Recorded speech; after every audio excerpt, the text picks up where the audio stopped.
left field to throw. Into second is in time. It's a 7-4 double play, and the Range Riders sting the Ballers on a hit and run.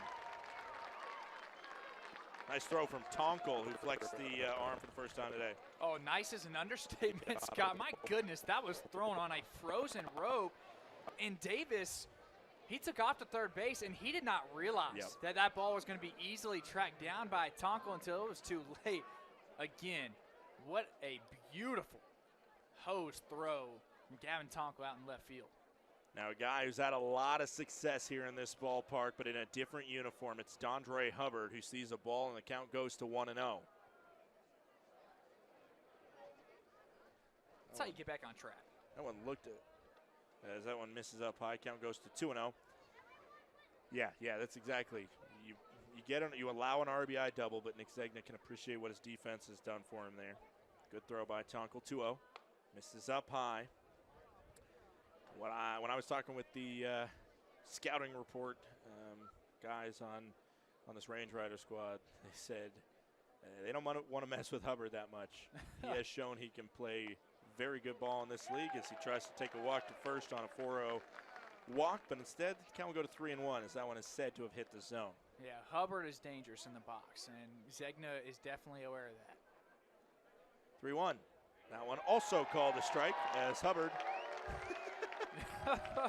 That always rubs the umpire the wrong way sometimes when you try and take a walk to first on 2 straight strike calls.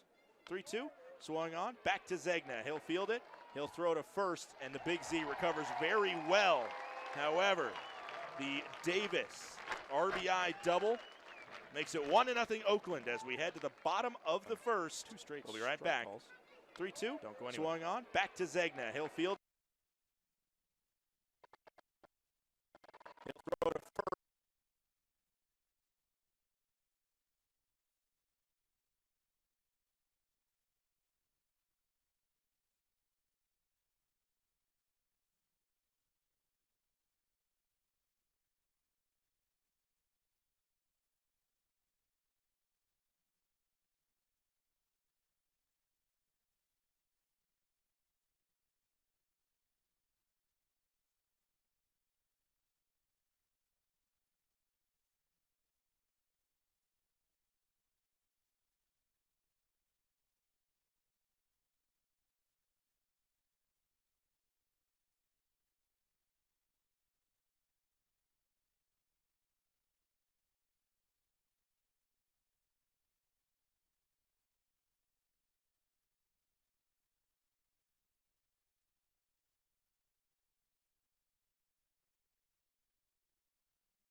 Welcome back, fans. Scott Gladstone with you. David Holby's alongside me. We're going to welcome in the 3rd member of our crew, if she's down there. Alexa Bell Castro, can you hear us?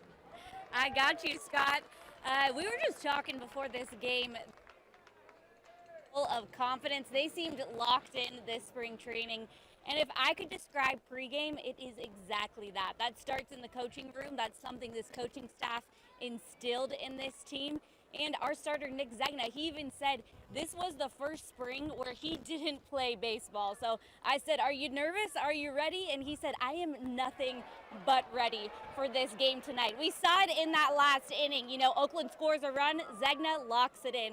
And that's what the coaching staff has really instilled. He said, go play like dogs out there is what our head pitching coach said, Michael Koltak. Scott, I'm sure you can chime in on that. Yeah, it was a good response that he had. Andy Atwood tried to drop down a bunt right there and fouled it off. Count goes to 0-1. Good response from him after allowing the RBI double. Count is 0-1 right now. Alexa, did you get a chance to ask him about the nickname the Big Z? Oh man, Scott, I did not get the chance to ask about Big Z. But you know, talking about confidence, I think that's a name you need when you want some confidence. Yeah, the Big Z, down 1-0 right now. We'll see what Atwood can deliver as that one goes as a ball outside. Here's the worst news we can deliver to you, Alexa. Oh man. The line at Uncle Dan's Brat Stand was too long. We don't have a brat right now. Oh man. So I know you're busy, but if you get a free second, we'll always take a brat or two up here when you get it. Oh, okay. I just sprinted for my pregame hit from one dugout to the other and had to talk immediately, and I never knew how to hold my breath until then. So. Oh, so I might need a brat as well. All right, so we'll meet at some point tonight and get a brat. Count is 1-2. Thanks, Alexa. We'll talk to you a little bit later. Okay. Okay. Thank you. That one misses. Count goes to 2-2. Here's the thing. I've been hyping up Uncle Dan's Brat Stand, which is a new addition, but it's kind of an old addition. Yeah. Yeah, I've been hyping it up the whole time, and it's opening night, of course. Of course, we get crunched. We should have planned ahead. We should have. And look, that's one of my weaknesses. I'm not the best planner, and we'll learn from it. Andy Atwood rips this one to short. I think it took a deflection maybe off the pitcher, and that throws off target. And it's going to be safe over at first. And another interesting scoring decision coming as, again, did that one take a rip off the I'm not the best planner off the pitcher? What did you see on that one? I think it definitely Andy Atwood rips this one to short. I think it took a deflection maybe off the pitcher, and that throws off target. And it's a great swing by Atwood. I mean, he put the barrel on it. You want to talk about a grinder? That's what you're getting from Andy Atwood, and that's what you want in the leadoff spot. Andy Atwood now at first. As of right now, it scored a single, but we've already seen a single overturned to an error, so don't sit too pretty. Abraham De Leon, like you just mentioned, the starting pitcher, he seems okay after whatever comebacker took a glance maybe off of him. Atwood will now head to second, and safe at second is Andy Atwood. Stolen base, and Mason Dennison pulled out of a bunt attempt, so it's going to be a 1-0 count. Atwood into scoring position with his team down 1-0. He'll try and make amends for it. A reminder of the Range Riders starting lineup. It's Atwood, Dennison, then Castillo in the 3 spot. Kirtley bats cleanup. Fitzgerald 5th. Drew Sims 6th. The bottom 3 are the outfielders, McLaughlin, Tonkel, and Daly. Castillo, the lefty, in the on-deck circle, ready to face his first pitches as a Glacier Range Rider. The 1-0 from De Leon. On the ground for Mason Dennison. Dennison, a returner. We saw a lot of power from Mason Dennison this spring training. That's something that maybe he added a little bit more to his bat. He does have the first ever Range Rider Grand Slam at this ballpark, but hey, the more he can get that ball over the fence, the less we'll complain, right? Yeah, and look, 3rd season now with the Range Riders. This is a guy that head coach Paul Fletcher, I think, is looking at as a leader. And hey, that ball's going to go into the outfield. And Atwood smartly will think not to go any further. That one, he could have been out. He could have been to third. A lot of things could have happened on that one. Yeah, there was a whole lot going on. Looking at us, it'd be very hard for you to encapsulate all of it in one breath. Atwood had a chance to make it to third, but he actually ran in to the second baseman in Smith of Oakland. Yeah. I mean, good job. If nothing else, Smith wasn't able to grab the ball, but he kind of half grabbed the guy. Ball there makes the count 2-1. 2-1, no outs. Bottom of the first inning, 1-0. The Oakland Ballers lead the Glacier Range Riders here in this opening day matchup between the hometown Range Riders and the visiting and brand new Oakland Ballers. Check swing, the appeal to over near second base, said that he didn't go. Second base ump is not in the greatest position to try and make the call on that one. Count is 3-1 now as Dennison just held up. 10th pitch upcoming for Abraham De Leon. Yeah, this is a packed ballpark right now. Oh, absolutely. That one misses in the dirt. Dennison a walk count. Will expire on him, a 5-pitch walk, which included an opening steal by Atwood. Runners on first and second now, and Chad Castillo will step up to the plate. Castillo, we talked about in the opening, He is 6'4", 230 pounds, originally from Santa Ana, California, and he just came out of the Philadelphia Phillies organization. Yeah. You also saw him with Jersey Shore and high A ball for a little bit. I mentioned it in the open. When you get runners on early, Castillo is the guy you look at saying, hey, we need runs and we need you to bring them in. Perfect example right here. No outs, 2 on. He swings away on the first pitch. It's a foul ball. Count goes to 0-1. A lot of Oakland fans, I'm sure, tuning into this broadcast, trying to see a sneak preview of the team that they're going to host in exactly 2 weeks from tonight on June 4th, their opening day at home at Raimondi Park. Good block there by the catcher, Horner.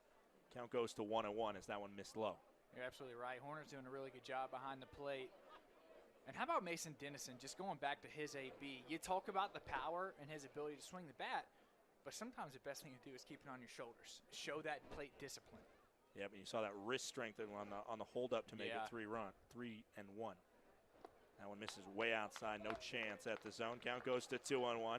Is that a new evaluation for scouts? Wrist strength, the ability to pull back on a swing? I'm sure it's always been factored in a little bit there. 2-1 the count. No outs. Runners on first and second. For the Range Riders, a step off there. Nobody's on second to keep Atwood honest, but he goes back to the bag anyway. For those of you that don't know, there is the 2 pickoff rule here or 2 disengagement, I should say. So that is 1 disengagement per this at bat. If De Leon does that twice more, it will count as a balk. And the runners will go. That one called outside. Count goes to 3-1. I was kind of halfway considering that we might see a challenge for the first time. Yeah, obviously it's so early in the game. You want to hold on to those. Yeah, and it was a good job not to use a challenge because it was a good cut outside. This one swung on over towards second. A chance for 2. Castillo will try and run it out, and it's off the bag. It'll just be a 4-6 fielder's choice. 1 out, and now runners on the corners. Not the worst outcome in the world for the Range Riders fans, but not the best either. Smith, the second baseman, made a good play. That reminds me, I'll go over the defense real quick. The first ever Oakland Ballers defense is Horner behind the plate, Covino at third, Jefferson plays short, Smith at second, and Noah Martinez the first baseman. The outfield from left to right is very speedy. Halsema, Harden, and Davis. I want to give credit to Castillo, at least beating out that throw for a double play. Runners on the corner, still a chance for the Range Riders. Christian Kirtley sees the first pitch miss, and a count goes to 1-0. Kirtley is the Glacier Range Riders slugging leader from last year. He slugged over 600. He really came on as the season progressed. His rookie year showed up about midway through the season, and he came through in the clutch quite a bit. This one's a foul, and the count will go to 1-1. Well, Curley, he batted .320 last season with 15 home runs to go along with it. Well, he's going to be another guy, especially behind Chad Castillo, I think, to drive in a lot of runs and bring that power. Yeah, those 15 home runs you mentioned, that was in just 59 games where Dean Miller, who's another good player for the Range Riders last year, he needed 90 games to hit 15 home runs, the same amount as Kirtley. 1 ball, 1 strike, 1 out, runners on the corners for CK. That one smacks the zone, called strike. Count is 1-2 now with 1 out. Ben Fitzgerald, another Range Rider from last year, waits on deck, a left-hander. But the right-hander Kirtley will see this one. This is a big 1-out pitch because the opportunity for a sacrifice is still in play. Thought about it. Ooh, they said he held up. He should appeal over to first. There's appeal over to first. Oh, said he went. I really thought he held there, but they're going to call it a swing and a miss strikeout, and that is the 2nd out. Oh, and a tough break for the Range Riders, and obviously Christian Kirtley. Yeah, he's shaking his head at that one, but after he appealed over to first, he accepted it, it seemed. Atwood playing a lot over there at third. And a foul ball by Ben Fitzgerald. Fitzgerald, already mentioned, a returner for the Range Riders. Left-hander, he started red hot, hitting a ton of home runs. He finished with a .306 batting average, 23 doubles, 13 bombs. 0-1 count, 2 outs. Castillo over there at first, not much of a threat to run. Don't expect him to go crazy. but who knows? This one swung on to left field, coming in and making a diving catch is the left fielder, Trevor Halsema. He just robbed Ben Fitzgerald of a hit there, robbed him of an RBI, and the Ballers hold firm on the lead. It's 1-0 Oakland as we head to the second.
Welcome back, fans. Scott Gladstone and David Holvey with you here in the Flathead Valley, Montana. Long way from Oakland, about as far away from Oakland as you're going to get in the Pioneer League. Well, maybe I should have done the as the crow flies miles on that. No, there's a lot of eyes back on us in the Bay Area as that one's called a strike into Noah Martinez. Due up this half inning for the Ballers is Martinez, Halsema, and Smith. First look around the Pioneer League, which both Range Riders fans and Ballers fans will want to know what's happening, as this one is hit over to Atwood, who fields it, the 360 spin and right on the money. That's that nice pure play you'll see from the stellar second baseman in Atwood. So around the Pioneer League right now, in the top of the second down in Utah, it's Northern Colorado 1, Ogden 1. Billings has a 2-1 lead on Great Falls in the Electric City. Missoula, the team that has had the best record in the regular season the last 3 seasons, is down 2-0 against Idaho Falls as Halsema fouls it back. Speaking of, Halsema is a former Idaho Falls Chucker. And the only other game in action is Grand Junction at Boise. The Jackalopes of Grand Junction lead Boise 2-0. YOLO, the kind of partner and built-in rival to the Oakland Ballers, YOLO and Rocky Mountain will start a little bit later. They are on Pacific time. Like those of you who are in the Pacific time zone, no. Count is 2-1 as that one missed inside to Trevor Halsema.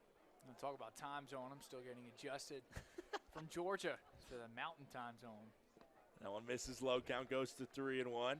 Halsema adjusting to a new time zone as well. Mentioned he played in Idaho Falls last year. Was a good player for the Chuckers, but the Chuckers really struggled. As that one misses, Halsema will earn himself a walk with 1 out. He heads to first. Funny enough, Trevor Halsema was actually the number 3 batter for the visiting team in the last Pioneer League game played in Glacier Bank Park. That was the season finale last September, where Halsema batted in the 3-hole as the Chuckers beat the Glacier Range Riders. Nice little tidbit. There you go. Yeah, that's what the institutional knowledge will give you, right? When you've been around long enough, you just feel like you know too much, probably. Jalen Smith steps in, a 1-0 count as the first pitch misses high. Halsema, somewhat of a threat to steal. He does have decent wheels over there on first. He's an outfielder. He'll hold off on this pitch as that one finds his own. Count goes to 1-1. And I'll tell you what, early on in this game, again, small sample size, but you're seeing a very patient Ballers batting order right now. Yeah, they're no problem. They made Zegna throw 22 pitches in inning number 1, and a swing and a miss right there as the count goes to 1-2. So maybe a little bit of an announcer's jinx there. That's the first one that they really jumped at. That didn't look like Smith had much of a chance to grab it. Smith is from your home state, Georgia. Yep. He's from Lithonia, Georgia. Played for the Empire State Grays, a travel team in the Frontier League last year. That one's a foul ball, going to go off his lower body. We'll stay at 1-2.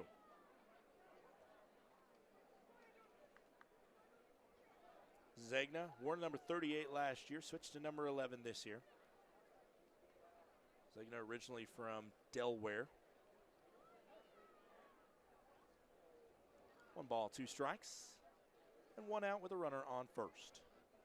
Swung on, high fly ball. That one's going to die in center field. Wind blowing out to right center and grabbed by J.D. McLaughlin for out number 2. Now we see Colton Horner coming up. And you're seeing a very comfortable Nick Zegna on the mound now. Obviously, to start the first inning, you had the air that then led to a run after a double. But I think he's really found his groove. He's not been flustered at all, and that's what experience provides. That's why, if you're a Range Rider fan, you're excited about a guy like Zegna.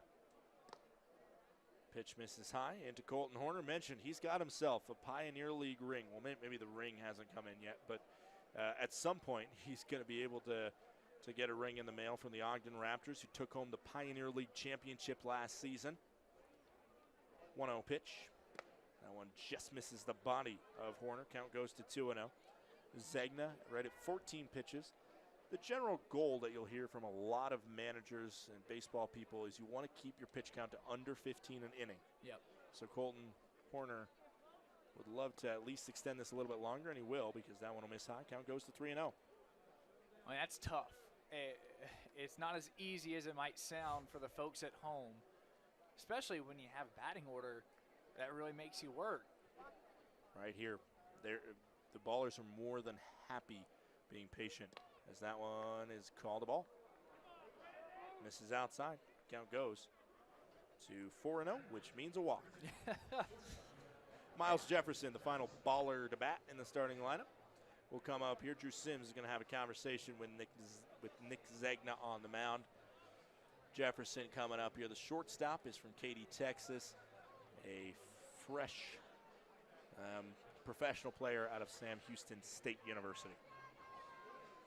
It's funny, you kind of see different pipelines that emerge in professional baseball in a league like this, where everybody's kind of signing as a free agent. There's no draft other than the midseason and the preseason tryout camp drafts, which are not the main place where teams get their guys. And you see the pipelines for Oakland. It's very clear. It's California and Texas, where they're really shelling. Range Riders, it's kind of all over the place, but there is a lot of Georgia, as that one misses low to the Texan. Jefferson, count goes to 1-0. Yeah, and the ballers, 8 from Texas, 8 from the state of California, and 3 from Georgia. There's a lot of ball being played in Georgia in general, as you know. Hey, I'd like to say we have a lot of talent. That one hits the zone. Count is 1-1. 2 outs. Top of the second here. Runners on first and second. The Range Riders rocking the home white uniforms. Per usual, they will wear white at home every day other than Fridays and Sundays. That one swung on. Dennison tries to lay out for it, unable to make it play, and it'll be an RBI single for Miles Jefferson. And just like inning number 1, the ballers can tack on a run, make it 2-0, Oakland in the top of the second. Halsema scores from second base. We flip over the lineup card for the first time. It's Peyton Harden, who's 0 for 1 with a run scored. Again, give credit to what Oakland's doing right now. Jefferson, barrel to the ball, bear down. He was not going for the fences. It was not a super big hack, but enough to make contact. They're putting the ball in play. They're doing the little things right. 2 outs, runners on first and second. Harden, see the first pitch and swing and miss. Count goes to 0-1.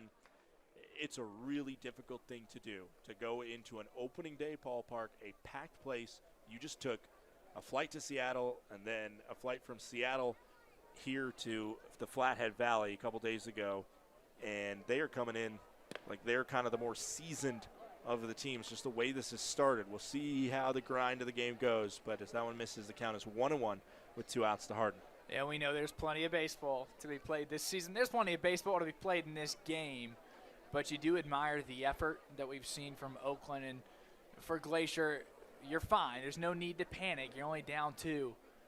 But obviously you want to see the bats get going in the next half. Check swing. It's going to be a called strike. Count goes to 1-2. 1-2, 2 outs, top of the second. Runners on first and second. Hardin 0 for 1 with the reached on error and a run scored. First run scorer in Ballers history. That one misses just off the shoot tops. Count goes to 2-2.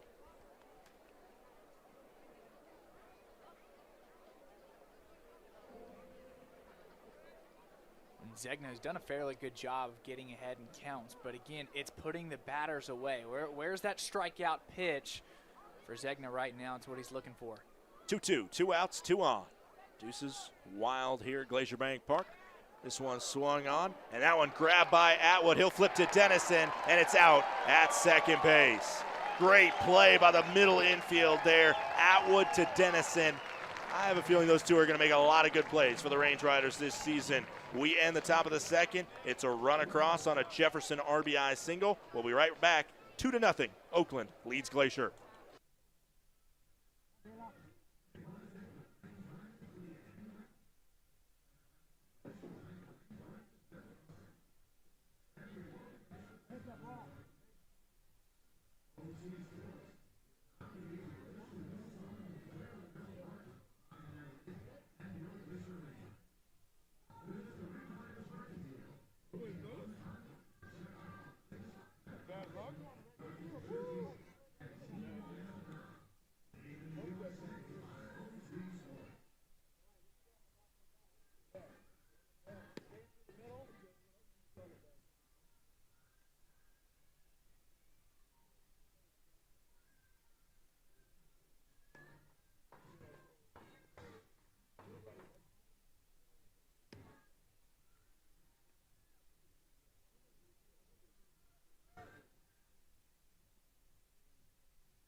Welcome back. It's the bottom of the second inning, and Drew Sims steps up to take his first at-bat since September of 2022.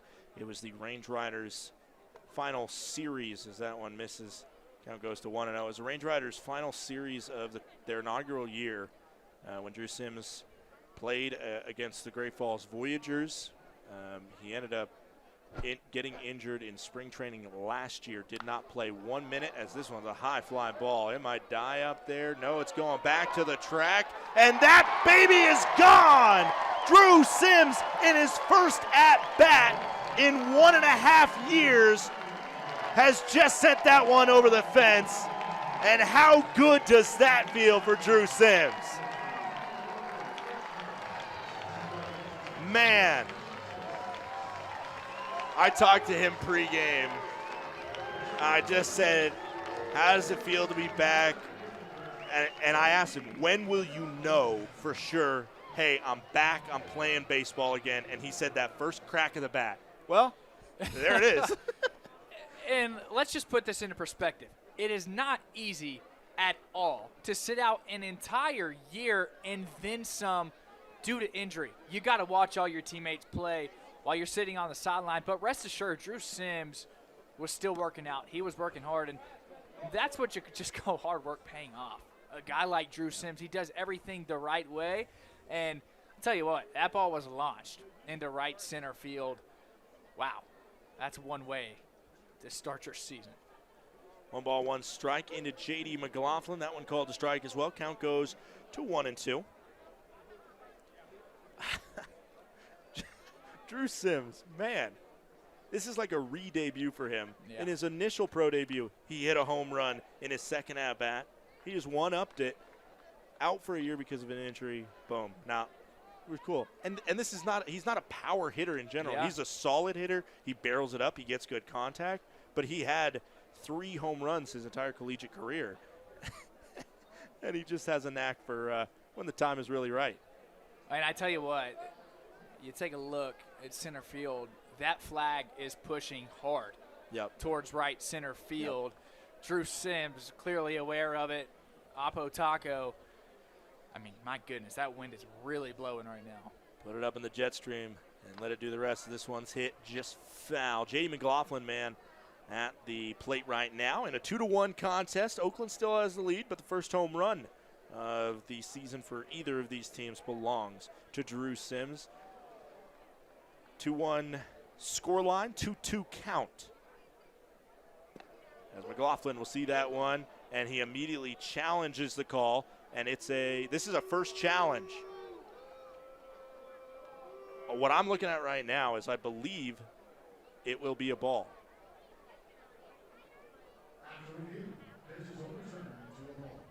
And that is a correct challenge by J.D. McLaughlin. If you look at that, that was quite a ways outside from what I'm seeing in front of me on the TrackMan data. As this one will now go to left field, it will result in an out. So the Range Riders continue. Now I got to keep notes because the Range Riders had 1 challenge. Or you get 3 challenges, and they use the first one correctly, so now they still have 3 challenges. So in the end, it's not a wasted challenge, but you know, in the end, it didn't make a difference. It was an out either way. Yeah. And you want it to change outs to not outs if you're thinking about it. Maybe we should explain more of the challenge system before we get too big into the philosophy. Yeah. As this is Gavin Tonkel at the plate. Tonkel will foul this one. It is 1-1, 1 out, bottom of the second inning, nobody on, 2-1. Oakland leads Glacier. So teams now have the right, as those of you who are watching Flow just saw, to challenge balls and strikes by the home plate umpire. You tap your head, you can talk to them, you can point your ear, you just make the umpire aware that you are challenging. There's a swing and a miss, count goes to 1-2. Then the umpire will signal to the booth, and the booth will look at the TrackMan data to see if the true strike zone, if that was a strike or if it was a ball. We saw it right in front of us, as that's a swing and a miss, a strikeout for the number 8 batter, Gavin Tonkel. And that slider was filthy from De Leon. I mean, 20 inches of horizontal break. If he can get the off speed going, it's going to be a lot tougher for these Range Rider batters. And the way it bended. Final front door slider, my goodness. Final pitch, or final starter for the Range Riders to step up is John Daly, who swings out of his shoes. Comes up to the tune of Party in the USA. A little Miley Cyrus here in the 9-hole. Oh, yeah, that's a crowd favorite. I mean, you got to assume he will very quickly turn into one of the most loved Range Riders. He's got good flow, too. That always helps. He's a really nice guy, and if nothing else, that helps as well. Another swing and a miss. Best way to become a crowd favorite, however, is to come up and produce. He calls time. Count is 0-2 with 2 outs, bases empty. Drew Sims, the solo shot. First home run of the season for him and for the Range Riders. Has put the only run on the board this half inning. That one misses. 1 ball, 2 strikes, 2 outs. And I got to mention it. You have to ask yourself, does John Daly play golf? You can't have a name like that and not think about the legendary John Daly. Yeah. Man.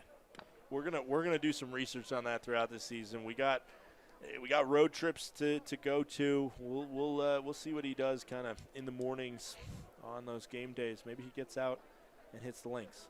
I sure hope so. I mean, I can't play golf at all, but if my name was John Daly, you best believe I'm getting lessons. I'm doing anything I can to get good at golf. 1 ball, 2 strikes, 2 outs. Daly on fire, swung on, hit well, but right at the left fielder, Halsema, who comes to a knee and makes the grab. That one sizzled off the bat of Daly at 100 miles per hour, but it was the Drew Sims jet stream home run that he sent up into the atmosphere and over the fence. It is 2-1. Oakland leads Glacier as we head to the third.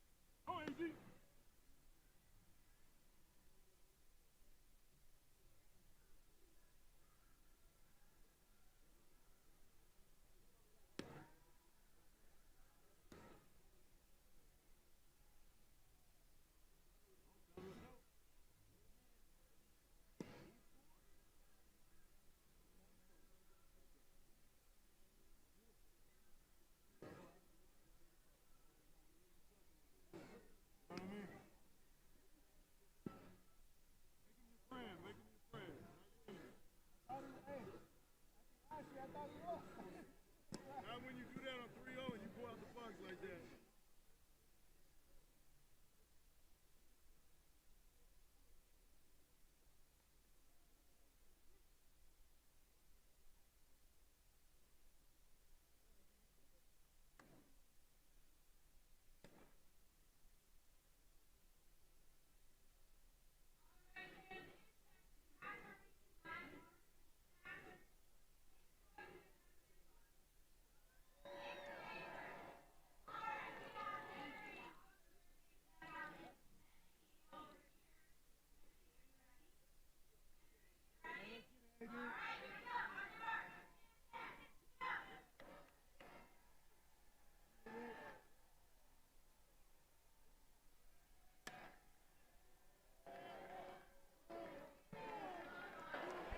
Welcome back. That ball is hit into play. Atwood will get it down. What a play at second base. We still had a mid-inning game going on. So those of you on Flow, we apologize. Basically what just happened was Davis just cranked a shot into left field. It was all the way to the wall, bounced off the wall. The left fielder for the Glacier Range Riders, who we've already shouted out plenty for his arm strength, it was Gavin Tonkel. He dropped another rope to second base, threw him out, so it's going to be a single, and then a 7-4 throw at Atwood placed a good tag, and then there's a ball to make the count 1-0. I mean, that ball was shot off the bat as well, over 100 miles per hour on the exit velo. This one hit over to first. Castillo Fields flips to Zegna, and it's out number 2. 2 quick outs thanks to some good defense. And Zegna, sometimes that's just what you need to get back on track. And how about Andy Atwood and what he's already done in just 2.5 innings of work? I mean, my goodness, you talk about making defensive plays. He has stepped up and immediately made an impact. Both him and Tonkel being the highlights right now. This is the cleanup hitter, Dondre Hubbard, to see a strike. Count goes to 0-1. And I also love the composure from Zegna on the mound. Yeah. You know, a couple runs early as that one hits the backside of Dondre Hubbard. And I'll take the blame for that one. Goodness, the timing of that. Good old announcer's jinx there as the composure turns into a good old HPP. Noah Martinez steps up now. Martinez is 0 for 1 with a ground out, 4-3. Stay tuned, especially Oakland fans that I'm sure want to learn more about the league. Right now we got the commissioner of the Pioneer League, Henry Hunter, who's on his way to talk with us. We'll have Henry Hunter on the broadcast for the bottom of the third inning. Dondre Hubbard is running. Pitch from Drew Sims to second, and they call him safe at second. The ball slipped out of the glove of Mason Dennison, it seemed. Pitch was a ball, so the count goes to 1-0. Yeah, it was a perfect throw from Drew Sims. I mean, he got up in a hurry, placed it on a line, and the ball just fell out of the glove of Dennison. Yeah, did what he could with that ball, that dropping off-speed pitch.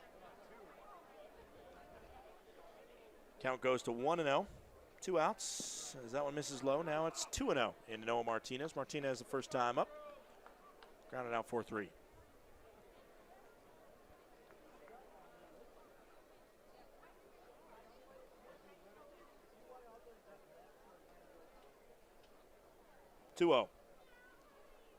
Misses inside.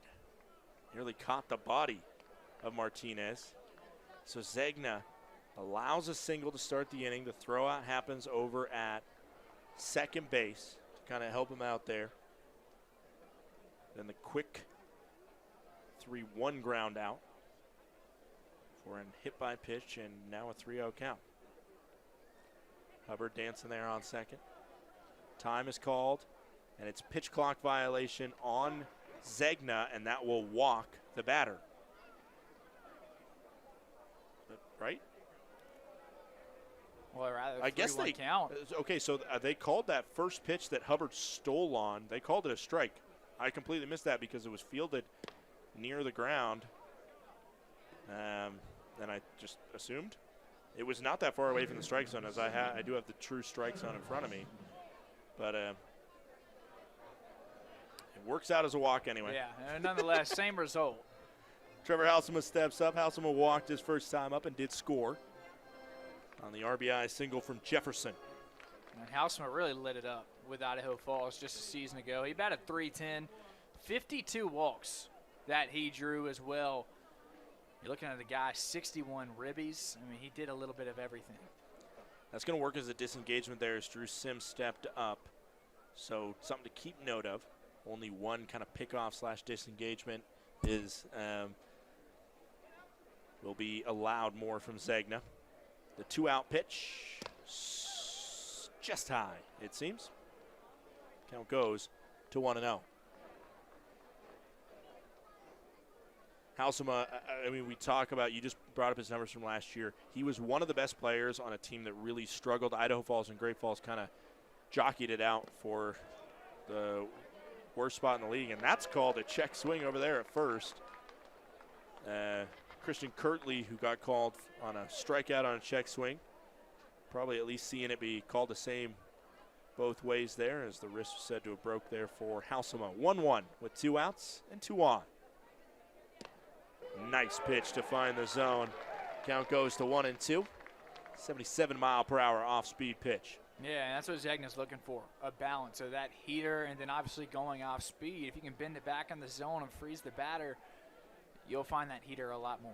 1-2 as Zegna tries to fire his first shutout inning. Can't do it on that one. Count goes to 2 balls, 2 strikes, 2 outs. Top of the third inning. Ballers lead the Range Riders 2-1 here in their first game as a franchise. Range Riders is the first time they've ever had opening day at home. They started on the road in Colorado Springs in season 1. Last season they started on the road in Great Falls. Misses outside. Count will go 3-2, 2 outs. Runners will get a head start. They'll run on the pitch here with a full count and 2 outs. It really has been a matter of Zegna getting ahead in counts, at least with 2 strikes, and then really struggling to find that last strike to retire these batters. Can he find the punch out here? Bringing it home, called, strike 3. Have to wait a second to make sure there's no challenge, and Halsema bites the dust and heads into the dugout. 1 hit for the Ballers in the top of the third, but no runs. First inning that they don't score a run in franchise history. We'll be right back with the Pioneer League Commissioner, Henry Hunter. Don't go anywhere.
First pitch into Andy Atwood as we get back here to Glacier Bank Park was a ball. Count goes to 1-0. De Leon just threw his 41st pitch, and we'll see this one miss up high. Count goes to 2-0. We are pleased to welcome in the Pioneer League Commissioner, Henry Hunter. Henry, welcome to the broadcast. Thanks, Scott. Happy to be here. This is your first time out to Glacier Bank Park, first time to the Flathead Valley. As this one swung on high in the air, and that might be another one that the wind caught, and it is. Goodbye, baseball. Andy Atwood, his first home run as a Glacier Range Rider, and we're all tied at 2 apiece. Barely have the chance to introduce you before things get exciting up here. Love it. And I tell you what, you might need to stay in the booth a bit longer because it's clearly some good luck for the Range Riders. Andy Atwood, goodness gracious, what a game he's already had. He's a great kid, too. Yeah, he is a really, really good dude. You see him grind. I mean, I see him grinding in the cages when any chance he gets. That one dotted at 360. Another one that the wind caught a hold of and took it over the fence there. Now Mason Dennison steps in, nearly hits him as the count goes to 1-0. Henry, first, I was about to ask you, what are your impressions of your first time out to Northwest Montana, the Flathead Valley, to Glacier Bank Park? What are you liking that you're seeing? The short answer is wow. As soon as my flight got below the clouds, I pulled out my camera and started videoing because the whole place looks like a postcard. Yeah. And then you get to this ballpark and you're like, whoa. So, there's nothing bad to say about this ballpark. It's a gym. I see why Ballpark Digest chose it as the ballpark of the year. And, yeah, I mean, it's a testament to the Kelly family. This is a good way to honor the game. 3-0 count now as that one missed into Dennison. And that one missed as well. 4-pitch walk. Mason Dennison, dangerous base runner, earns himself a ticket to first base. On the other side, the visiting team here, obviously one of the biggest storylines, one of the storylines we've seen around the not just the Pioneer League and indie ball kind of circuit is the Oakland Ballers and the YOLO High Wheelers being added to the Pioneer League. I remember I interviewed Michael Shapiro, the president of the league, 2 years ago. He said the next step for this league is expansion. Now 2 years later, you have it in two teams in California as Dennison's running the swing and the miss, the throw in. Got him. Pitch was a swing and a miss. So the count goes to 0-1, and Dennison thrown out. Horner, great throw by him. Obviously, great play by the Ballers there. What can you say about just the journey that it took to get first the Oakland Ballers in this league as the newest expansion team? That one's going to hit Castillo. He'll walk to first. Well, I mean, there's kind of two parts to the journey. One is they found us. I think they did due diligence with other indie leagues, with other opportunities, and they decided that the Pioneer League is what they wanted to be a part of. And then the challenge is making that reality. And as you can imagine from your own experience here, launching a franchise is a major off-season project. Launching 2 of them and figuring out how to go from bus trips to plane rides, it's been a fun growing pain of the league. Yeah. What have you been most impressed with? I know there's a watch party back in Oakland. There's probably a couple, I don't know how many. I don't even know what the numbers are like listening to us at their watch party. There's probably a lot of Ballers fans listening from home. What has impressed you the most about, as this is a wild pitch that's going to get Castillo to second base, what has impressed you most about the Ballers and kind of the fan base and just everything that's happened around their expansion? Well, I would say, with the A's leaving, they walked into one of the ideal situations to put an expansion team. Yep. But they didn't just ride that and harness that energy. They've gone well beyond that. And, Paul and Brian, the 2 owners of that club, are really good storytellers, and they have a really good story to tell. So, everything about the experience of building a team, everything about replacing the A's, the Cell movement, all of that, and the Pioneer League story. So, they've done great with, both the local fan engagement and getting that energy and harnessing that energy. And they've also done a great job of, telling the story of the Ballers, telling the story of the league, telling the story of some of their players. I think they're a great asset. I mean, the league has got more eyeballs on it than ever, and they're a large part of that. Count is 1-2 right now to Christian Kirtley. 1 out. Runner on second is Castillo.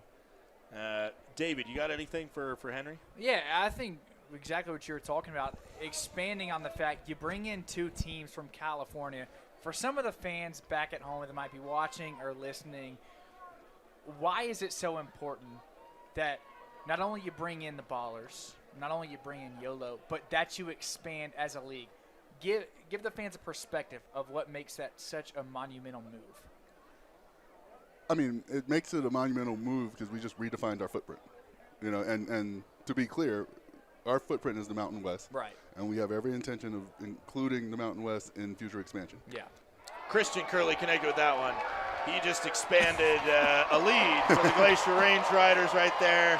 That ball might have just left the Mountain West the way he hit it. It is a stung ball, as Christian Curley with 15 home runs last year has hit a home run to start his 2024 campaign. It is 4-2. The Range Riders have their first lead of 2024. Sorry to cut you off there, Henry, but seems to be a home run derby, basically. We might even be close to the knockout round the way they're playing right now. While we have a mound visit here, continue to talk about just expanding the footprint, making sure we continue kind of the 85-year tradition of being in the Mountain West region, but also saying, hey, there's opportunities elsewhere. Absolutely. And, you know, the face of minor league, independent league baseball is changing in real time in ways that nobody can fully predict.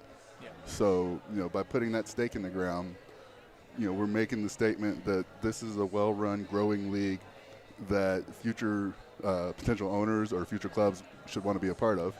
I think California represents a tremendous opportunity for us. It's one of the more unsaturated markets, if you will. Yeah. Kind of like our Mountain West region, where we have, you know, the area to ourselves. You know, and then you add the ninth biggest media market in the country, and that's a boon for everybody. Yeah.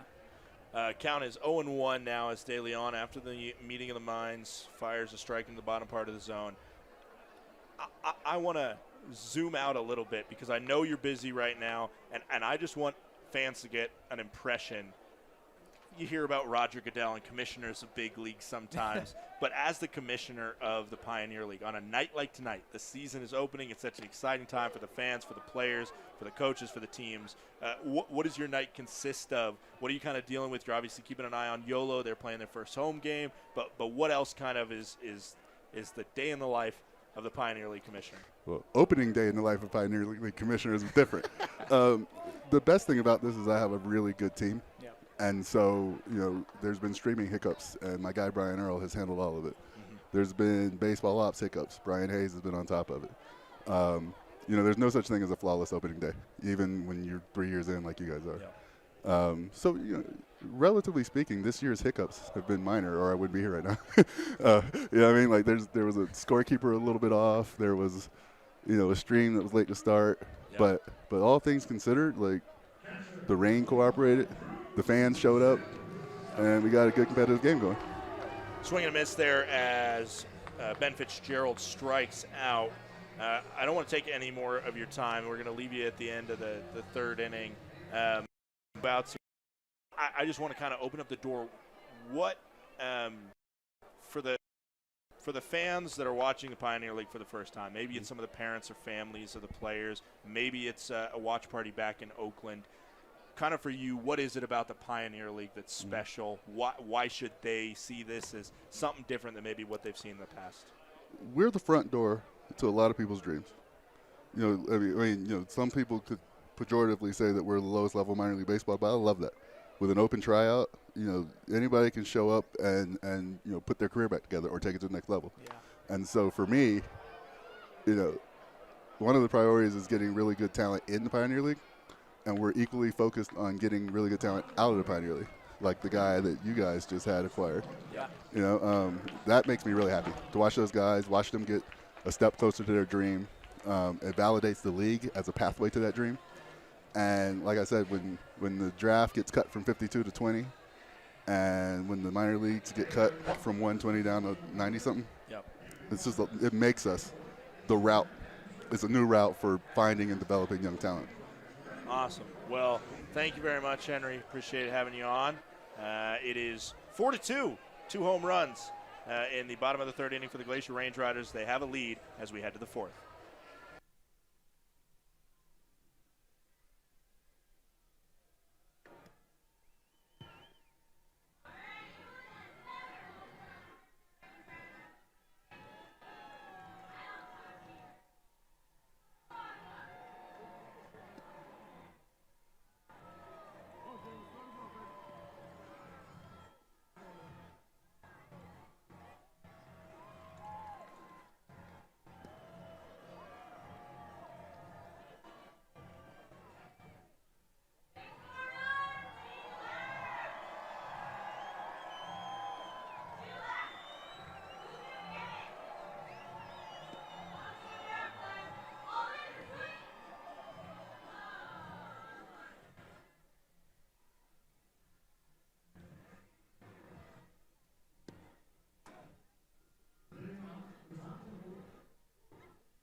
Back here in the top of the fourth inning, the Glacier Range Riders lead the Oakland Ballers by a score of 4-2. The count right now is 2-1 strike on Jalen Smith. 0-1. Want to thank again the Pioneer League Commissioner, Henry Hunter, for joining us. He's super busy tonight. Yeah. He was on his phone while he was talking with us. You think that it's only, the big, quote-unquote, big league commissioners that are blowing up. Opening day in the Pioneer League, there's a lot happening. Yeah, it's busy, it's hectic, there's a lot going on, but at the same time it's fun, and you love some of that. It's controlled chaos, if we're being honest. I love what he said. You're going to see hiccups on opening day. There's things that have already went wrong, but overall the fans have showed up, and clearly still a great atmosphere. It's still baseball, and it's still opening day. Leadoff walk there to Smith as the bottom of the order is due up for the Ballers. Colton Horner now steps in, batting in the 8th hole. Horner the first time up, he walked. First pitch is a strike.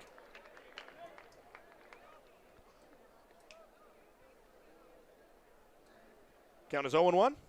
No outs. Smith on first. 4-2. Ballers facing their first deficit in franchise history. Pickoff attempt is unsuccessful.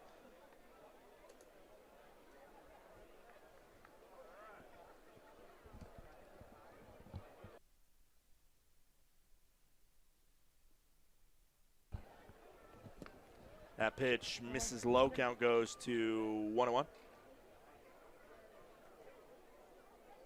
That one was not too far away from the strike zone. 1 strike, no outs.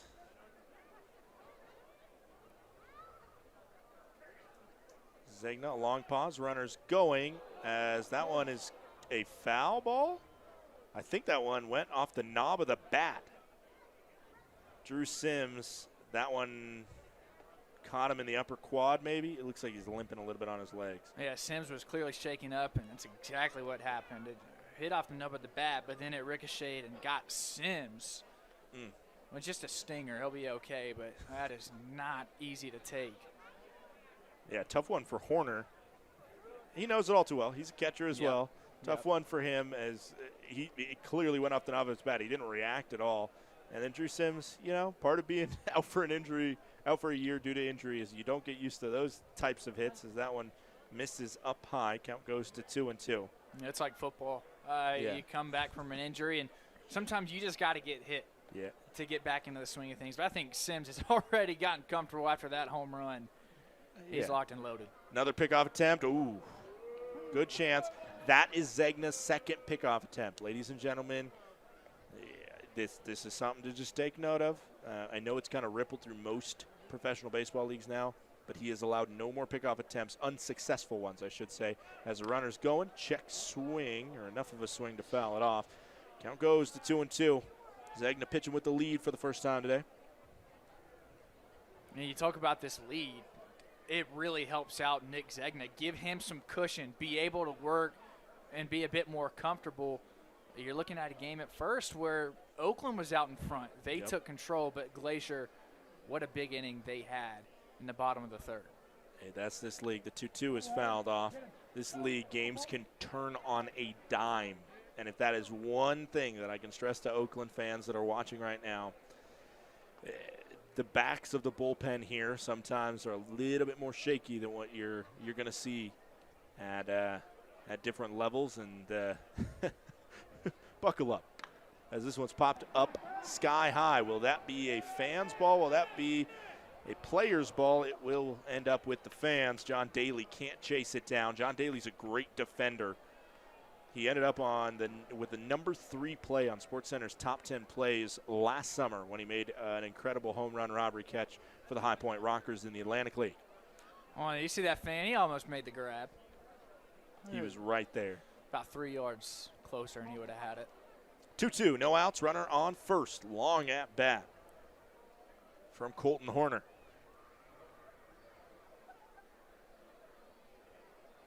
Long pause. Runners going, swung on, going to be to Atwood at second. Good work on the hit and run, as it will be the only play to make it first. A 4-3 ground out, but Smith moves himself into scoring position. Zegna pitch count right now is at 75, which is obviously pretty high with 1 out in the 4th inning. Range Riders might have to dip into that bullpen early. If you want to check on Abraham De Leon, he is at 62 pitches through 3 innings of work. Pitch in to a man with an RBI single. Miles Jefferson, 1 for 1 as he squeezed one up the middle. Was able to score Halsema on it. Just go back to that previous play. The disengagement rule is so important because you saw Smith steal on every single pitch that Zegna threw. That's really the chess match that you have going on. Anytime a runner gets on base, you waste those disengagements. I mean, if you're a base runner and you have speed, you're going to steal almost every time. Yep, take a little bit more of a lead. However, if you do get caught on a third pickoff or disengagement, that does still count. You don't get the base for free. So it is that interesting chess game to play. That one finds the zone. Count goes to 2-1. 1 out, top of the 4th inning. Range Riders lead 4-2 over the Oakland Ballers here in the season opener for both Glacier and Oakland, the franchise opener for Oakland. Now, this is outside. Count goes to 3-1. Thought that one, it looked good from up here. We're off kilter up in the booth, just so you know. We're not right behind home plate, so the left it's a and the different right. vantage point, especially for me. I'm used to being directly behind home plate, but, you kind of train your eye to it. We all got to adjust here and there for all sorts right. of things. That one misses up and away to Jefferson. And he'll walk. We head back to the top of the order as Harden will step in, grounded into a fielder's choice to end the 2nd inning, and that might be the day for Nick Zegna. Zegna, obviously, season opener, 80 pitches thrown. No, it's Mike Koltak out there. Yep. And I didn't see him make a sign to the pen, but he just brought in the entire infield. And part of this is just situational, going over, hey, we got runners on first and second. There's a force out everywhere but home plate. Overall, Nick Zegna has done a fairly good job on the mound. But the walks do scare you a little bit. 5 already through only 4 innings of work. But that's also expected. It's opening day. You got to get your feet back under you and find that rhythm. But I do think, overall, he's been resilient. Even when things have not gone his way, he's still battled. So Jalen Smith is on second base. Miles Jefferson on first base. Peyton Harden at the plate. 0 for 2, but he's reached base both times because of reaching on an error and a fielder's choice. 1 out. There's a left-hander warming in the pen for the Range Riders. I don't have a good angle on who exactly it is. Pickoff attempt back to second. Atwood wanted it. He did. And if Zegna put that on the other side of the bag, that likely was going to be an out. It was a great pickoff attempt. Really close there to try and get Smith. Smith, not a young guy, though. He's kind of one of those independent ball journeymen. He's been around the block. Foul ball, count goes to 0-1. He's played in the United Shores Professional Baseball League, which is in suburban Detroit, and it's a non-traveling team. There's 4 teams in the league. They just all play at the same ballpark every night. And then last year he played for the most traveling team there is. They didn't have any home games. They always played on the road, the Empire State Grays. Oh, man. That builds character right there. Yeah, that is a grind. Swing and a miss. Count goes to 0-2 on Peyton Harden. 1 out. Can Zegna respond with a strikeout or just an out here? That'd be huge. Range Riders have 4 runs on 3 home runs. 0-2 pitch. Misses inside. Count goes to 1-2. Oakland's done it a little bit more difficult. They do have a RBI double and an RBI single. 1 ball, 2 strikes. Runners on first and second, 1 out with a 4-2 Range Rider lead. Swung on, popped up. That'll end up on the roof for the Sweets here. 1 bounce. And it stays 1-2. Zegna now at 84 pitches in his 2nd professional season. Zegna had a little bit of a journeyman college experience. Started off at George Mason. Then really found his home at Shippensburg University, a D2 school in Pennsylvania, before spending a grad year at Kennesaw State. Step off of the mound. That's his first step off. No, that's his 2nd step off because of the Atwood pickoff attempt all the way at the beginning of this at-bat. Something Yep. to take note of. 1 ball, 2 strikes, and 1 out. Misses outside, up and away. Count goes to 2-2.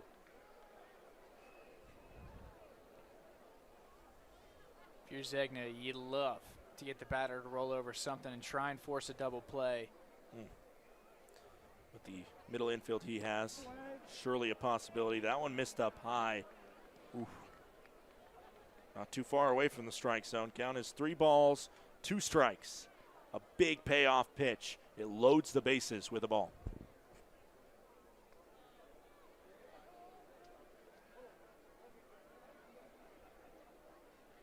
Runners are going. Pitch misses low. Bases will be loaded. Lots of speed on the bases. And up steps Austin Davis, who's 2 for 2 with a double and a single. Paul Fletcher will come out and make the change. Zegna shows some frustration by kicking the rosin bag there for putting it back in its place. Could not key in on the strike zone and finding the punch-out pitch. David, tonight, that was his issue. He finishes with 1 strikeout and 6 walks and a hit by pitch as well. Yeah, it's easy if you're Zegna, to be a little frustrated with yourself, but he pitched well. Oakland has only scored 2 runs in this game. You look at 6 walks, obviously that's not a number that he wants, but again, I think the resiliency is what you want to see. When it's game 1 of a 96-game season, you're not looking for perfection. You're looking for somebody to battle, and Nick Zegna did that. Only 3 1/3 innings pitched, and right now the fate of an ERA with how he gets out of it, I mean, the fate will be in Montana Quigley's hands right here. Both of them were teammates last season. Quigley acquired midseason by the Glacier Range Riders after he started the season in Great Falls. 2 years ago, Quigley, in the inaugural season for the Range Riders, he was, in my opinion, the best closer in the league, the best relief pitcher in the league. Last season he started so rough in Great Falls, but then came to Glacier and started anew, and really his numbers in Glacier compared to Great Falls was incredible. He finished the season really strong for the Range Riders, and when your name's Montana, you got to play good in this state, right? It fits, that's for sure. I mean, you can't really ask for a better team to play for. Curious to see just how many innings he goes, and obviously with this being a 6-game series, just like the rest of the season for the most part, you're always going to want to keep an eye, especially on your bullpen. You want them to eat innings, but at the same time, you don't want them to fall into too much trouble and have to go in earlier and earlier. Yeah, Montana Quigley, this is an interesting placement. I don't think we've ever seen him appear this early. Maybe a little bit of a kind of a change with him, trying to stretch him a little bit longer, turn him into a middle relief guy, or maybe they're just saying this is a jam right now. We need a closing style pitcher to get the Range Riders out of the jam.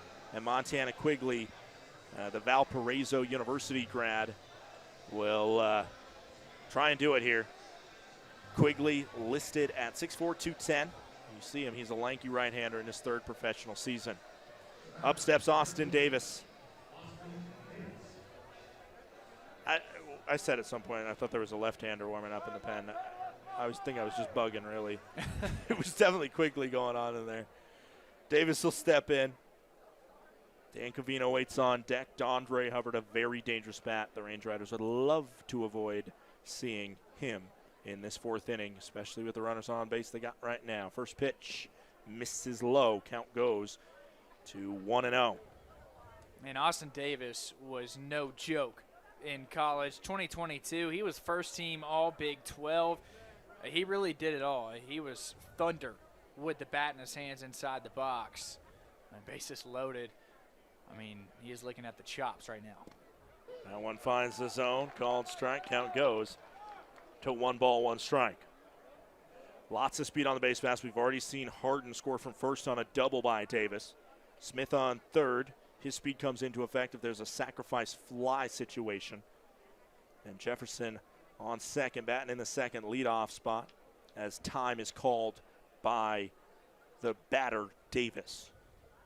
1 ball, 1 strike, 1 out. Top of the 4th inning. 4-2 Range Riders lead, but it could change very quickly in one swing of the bat. 1-1 pitch. Swung on. Dennison lays out for it but can't make the play. It is going to be a 2 RBI single by Austin Davis. He is 3 for 3 on the day. And you could pretty much undoubtedly say he has had the best game in franchise history, especially up to this point. He ties the score at 4-4. This game is, I feel like the roller coaster has only begun. Yeah, 3 for 3, 3 RBIs. Now for Davis, it's why I mentioned what he did in the collegiate ranks. He was just spectacular, and again, with bases loaded, you're definitely wanting him up to bat. Obviously for Glacier, a 2-run lead. You bring in Quigley, hoping that he can get out of the jam. Now, he'll see that one head out towards left field, moving in, trying to make the play as the left fielder Tonkel, and he does. They nearly try for another double off there, but more Atwood just trying to stunt on Harden. It is a fly out to left field. Covino goes to 0 for 3, but Dondre Hubbard will step in now. 0 for 1 with a hit by pitch. He also grounded out back up the middle. This is a big at-bat right here. We're still early in this game, but, man, Range Riders fans, Range Riders broadcasters like myself have nightmares of the power that Hubbard has brought to this ballpark. This one's going to be hit over towards Mason Dennison. They'll throw short, and it's an out at second base. Mason Dennison so clean. 2 runs get home on the 2 RBI single by Austin Davis, but it is a 4-4 scoreline in the 4th inning. Buckle up, ladies and gentlemen. We'll be right back.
What a game that we have had. It is 4-4, folks, bottom of the 4th. And we have seen a little bit of everything, some impressive defense from Andy Atwood at second and a couple of home runs for the Glacier Range Riders. It is going to be a new man on the mound now for the Oakland Ballers. So DeLeon's night is finished. Instead, it'll now be Jake Daly who makes his way to the mound, getting ready to hopefully silence this Range Riders batting order, which has been red hot throughout this game. You see a bunt squared up. He had to get out of the way and now make his way to first.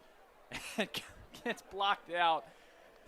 And that's going to be an eventful way to start off this bottom of the 4th inning. My goodness. McLaughlin there. Yeah, he was avoiding the pitch coming inside on him. and then he ended up putting down a pretty good bunt. It would have been a decent play if he would have ran on it. Yeah, wacky one. Would have worked out in a lot of other worlds, but not this one. So now it brings up Gavin Tonkel. Tonkel for one. He's going to square down a bunt. Dally quickly fields it. Throw over to first is in time to Martinez. So 2 pitches and 2 outs for Jake Dally. That's about as effective as you're going to get. My goodness. Yeah, very efficient there. Maybe the Range Riders are seeing something with Dally. He's listed at 6'5", 250, so built like an NFL tight end more than a pitcher maybe. So maybe they're trying to take advantage of some lack of athleticism that they might see from him. So far it has not worked. Well, he now pumps in a strike for the first pitch. It brings up John Daly. Daly last season played in the Atlantic League with High Point, batting 199. Second pitch from Daly. He is finding the zone. This is a great outing to start for your reliever in Dally. Yeah, somebody needed to have an efficient inning. Both pitchers were kind of struggling, kind of getting quick outs. Yep. And right now Dally's doing it very efficiently. Here's the first ball for Dally. Last season, he played in the MLB Developmental League. That was with Mahoning Valley, a 4.08 ERA, 2-1 record. Dally hurls it, and Daly, high fly ball. This one's going to be between Smith and Davis, and Davis makes the grab for out number 3. 3 up, 3 down for the Oakland Ballers, and Jake Dally. They'll take it every day of the week. We're heading to the top of the 5th.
We have played 4 here at Glacier Bank Park. Your score 4-4. We've seen 3 home runs from the Glacier Range Riders. Drew Sims, Andy Atwood, and Christian Kirtley. David Holby on hand alongside Scott Gladstone. And it's Montana Quigley who's still on the bump for the Range Riders. The first batter that he will face is Noah Martinez, who is 0 for 1 today. And Scott, I would say that opening day so far has lived up to the hype. Yeah, I mean, we're seeing some offense, which is a Pioneer League thing. And now a half swing from Martinez, fielded cleanly by Dennison, and that's out number 1. Martinez did not know if he wanted to go or not, but nonetheless, it's an out for the Glacier Range Riders, and Montana Quigley gets a quick one. Yeah, I'm sure he'd love to kind of respond to what Dally did in the bottom of the 4th, which was that quick inning. And Mason Dennison right there took his time, but Mason Dennison, he plays so smooth. He plays confident. Sometimes he kind of flirts with the edge a little bit.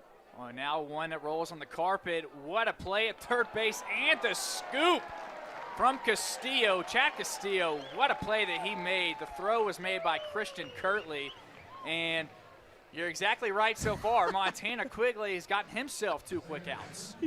he tried to give Dally a little, anything you can do, I can do better. At least that's what it's been so far. Dally got 2 pitches, 2 outs, and now it's been 3 pitches, 2 outs for Quigley. So now it's Jalen Smith for the Ballers. 2 outs for the Range Riders. Smith shows bunt and pulls back. That's strike number 1 straight down the pipe, 0-1 the count. Yeah, someone got to mention about that last play, too. Christian Kirtley, he is a chameleon defensively. He plays all over the diamond. He did not play at third once last year. So the fact that he was able to put that decent enough for Castillo to make the play on it, it's a good sign that he can just play more spots defensively. 1-1 now the count as Quigley's pitch whistled near the belt of Smith.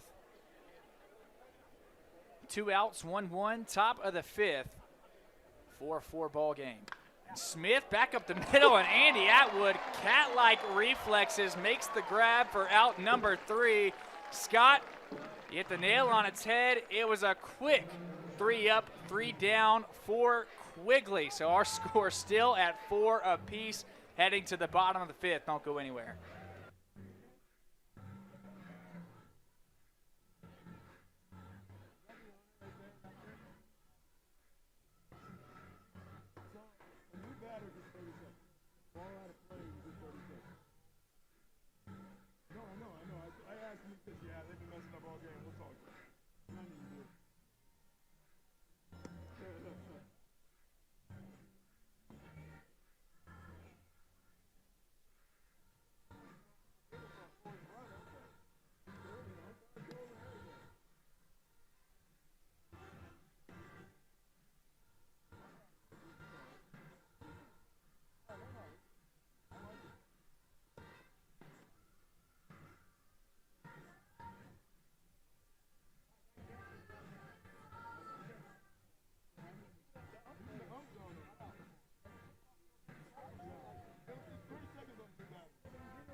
Bottom of the 5th inning, and the Range Riders are all knotted up at 4 apiece with the Oakland Ballers, their first ever game as a franchise in the Pioneer League. It's Andy Atwood to lead things off for the Range Riders. Atwood has had a remarkable night already, both defensively and on the offensive end. He's 2 for 2 and obviously had that moonshot opposite field. Dally stays in. Count 1-1 right now. Sorry, I'm catching up a little bit right now. Yep. Sweet. Correction, 1 and 2. 1 and 2 right now. All right. So, the thing about Atwood is he's not a power hitter. That's not really his bread and butter. But knowing the situation, being able to put it up into the sky when the wind's blowing to the outfield, that's exactly what he did last time up. It was one that probably wouldn't have got out without the wind. Hey, who cares? A home run's a home run. The stats look all the same at the end of the season. So Mason Dennison on deck. Atwood, who's 2 for 2, 1 and 2 the count, no outs for Dally. Dally delivers, and Atwood gets out of the way as it squeaks towards the knees. 2 and 2 the count. Andy Atwood was able to talk to him a few days ago, and a quick little fun fact. He was a commercial fisherman before making his way to the Glacier Range Riders. Dally hurls and a high chopper back to the mound. Dally had to wait a mile, and Atwood gets thrown out by a hair. That was a funky sequence, but out number 1 for the Ballers. Yeah, sometimes you see like hang time for a ball off the bat. That one, the hang time was all about the ball off the ground. That one hung up there for a while. If it headed any further away from first than the pitcher, it would have been a tough play for a defender to make, but luckily, the pitcher, Dolly, was there to be able to make it. Atwood is now retired for the first time tonight. And Mason Dennison takes strike one straight down the pipe. Dennison had a monstrous season last year. Daly hurls up high, 1-1 the count, 1 out. 4-4 ball game, and we have really seen a little bit of everything. We've seen the power from the Range Riders in Oakland chipping away in the box. Daly waits and delivers. Dennison fouls it back towards the netting. 1 ball, 2 strikes, 1 out, nobody on. Bottom of the 5th inning here at Glacier Bank Park. Daly is going to take a quick second to breathe, steps off of the mound. So there's 1 disengagement.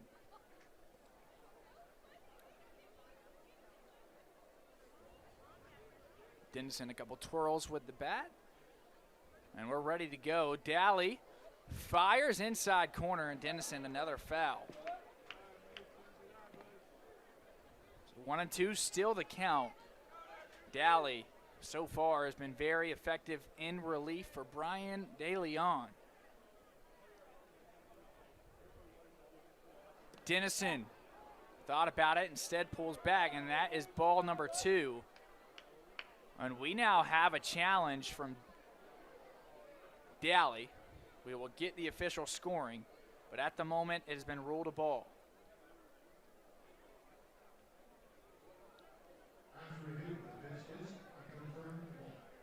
So after review, call on the field stands. It is a ball, 2-2 the count for Jake Daly. Dennison technically 0 for 0 tonight.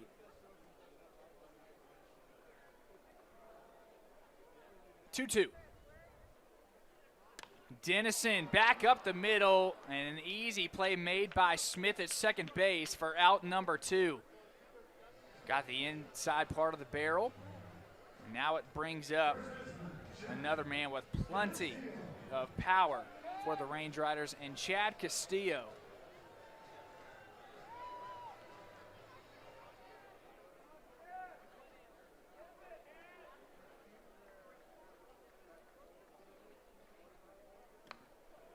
Castillo fouls off the first pitch. Our home plate umpire tonight, Brandon Snyder. On the first base line, Steele Rogers, and on the third base line, Josh Garner. Nobody on, 2 outs. Castillo fouls off another pitch.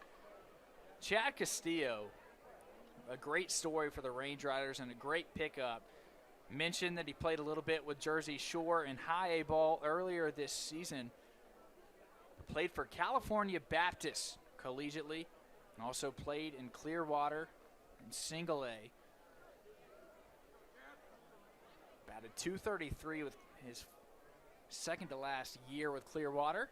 The pitch from Daly is outside.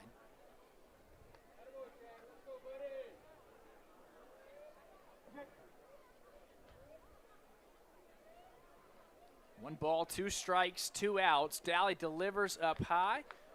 The deuce is wild. 2-2 count with 2 outs. Castillo looking to have the 4th home run of the night for the Range Riders. He's going to have to wait another pitch. That one on the outside part of the zone, but called ball 3.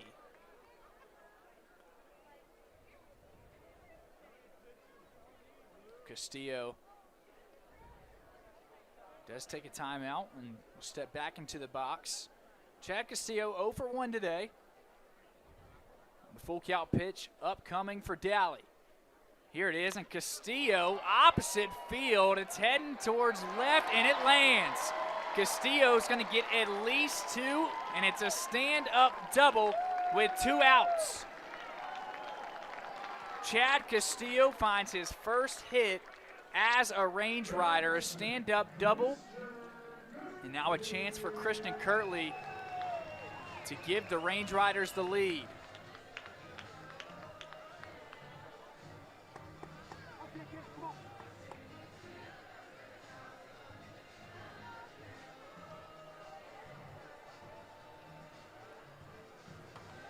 Kirtley is 1 for 2 today. He is one of the 3 with a home run, 2 RBIs. Also struck out earlier in the game. Kirtley watches strike number 1 on the inner half of the plate. So Jake Daly has now thrown 23 pitches. He's pitched an inning and 2/3. Has not walked a batter, but also has not thrown a strikeout yet. Daly delivers the 0-1, and that is strike number 2. Daly doing a great job of mixing up location right now. That one about chest high. 0-2 count, 2 outs. Runner on second. As Kirtley holds back. Chin music from Jake Daly. It's Chad Castillo, who can be the leading run on second. Daly delivers. Kirtley fouls it off. Kirtley with a chance to add to his RBI tally already. Bottom of the 5th inning, tied up 4 apiece. The Oakland Ballers and Glacier Range Riders.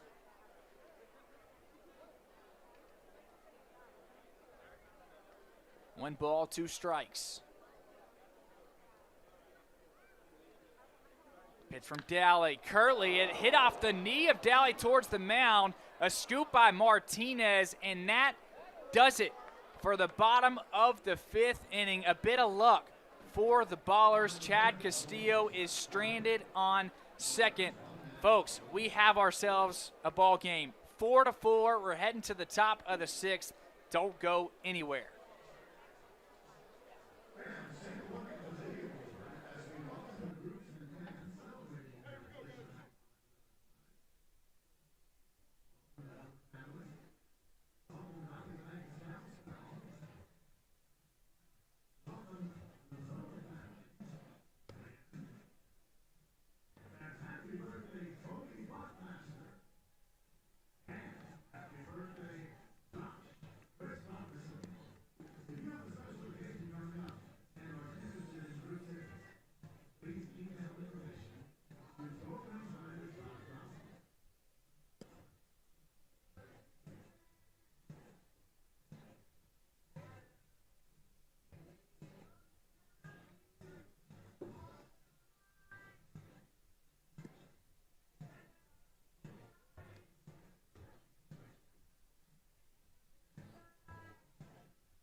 Top of the 6th inning here at Glacier Bank Park, and we will get it going early. A ground ball to Andy Atwood that's fielded cleanly for out number 1. Montana Quigley is being very efficient on the mound, and we've seen that from both sides when it comes to the relief position. Yeah, I mean, to me, I just attribute it to there's some opening day jitters kind of, and you it's like being the first pick in the draft. You got to wait so long for that to happen. And it's bound to build up. Once you get into the season, I'm sure De Leon and Segna will figure it out. But for now, it was just they both probably psyched themselves up too much. They both had a little trouble. And now here the relief pitchers are. They didn't know when their name was going to be called, and they come out and they're delivering. So Colton Horner was the victim for out number 1 here in the top of the 6th.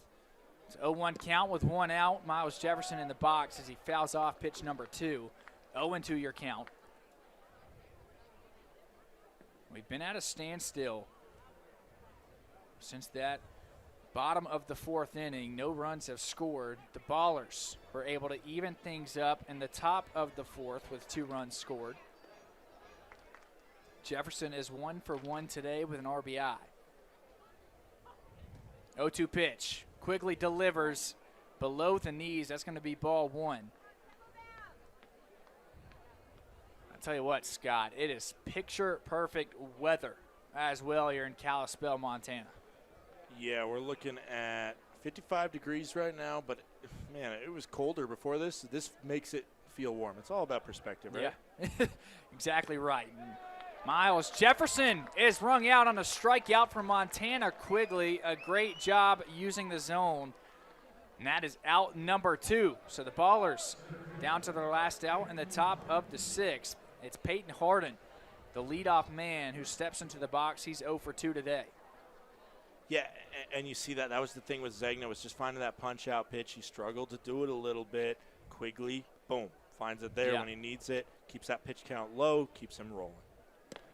Quigley first pitch straight down the pipe for strike number 1. Quigley also looking to work quick on the mound, does not waste much time. He delivers. Harden back up the middle, and that's going to be a 2-out single. McLaughlin fields it, but the first hit of the season for Peyton Harden, and his first hit as a Baller. First hit as a professional as well. And a professional. All There's a lot sorts of firsts. A lot of firsts today for both sides. We've talked about this being the first game ever for the Oakland Ballers. This is also the first game ever for the Range Riders when it comes to opening day being played at Glacier Bank Park. Yeah, opening at home, there's nothing like it. Yeah. Sorry, Ballers fans. I know you're jealous that you don't get game number 1 at home. I'm sure the festivities will be just fine on June 4th, but, man, this is the first time ever it's happened. I've been with the team all 3 years, and it's so much better. Harden's going. Plenty of speed. He takes off to second to throw. Not in time. It was a laser from Drew Sims. Andy Atwood was the one who applied the tag. So now a runner in scoring position for the Ballers, and the dangerous Austin Davis in the box, who is 3 for 3 today with 3 RBIs. Yeah.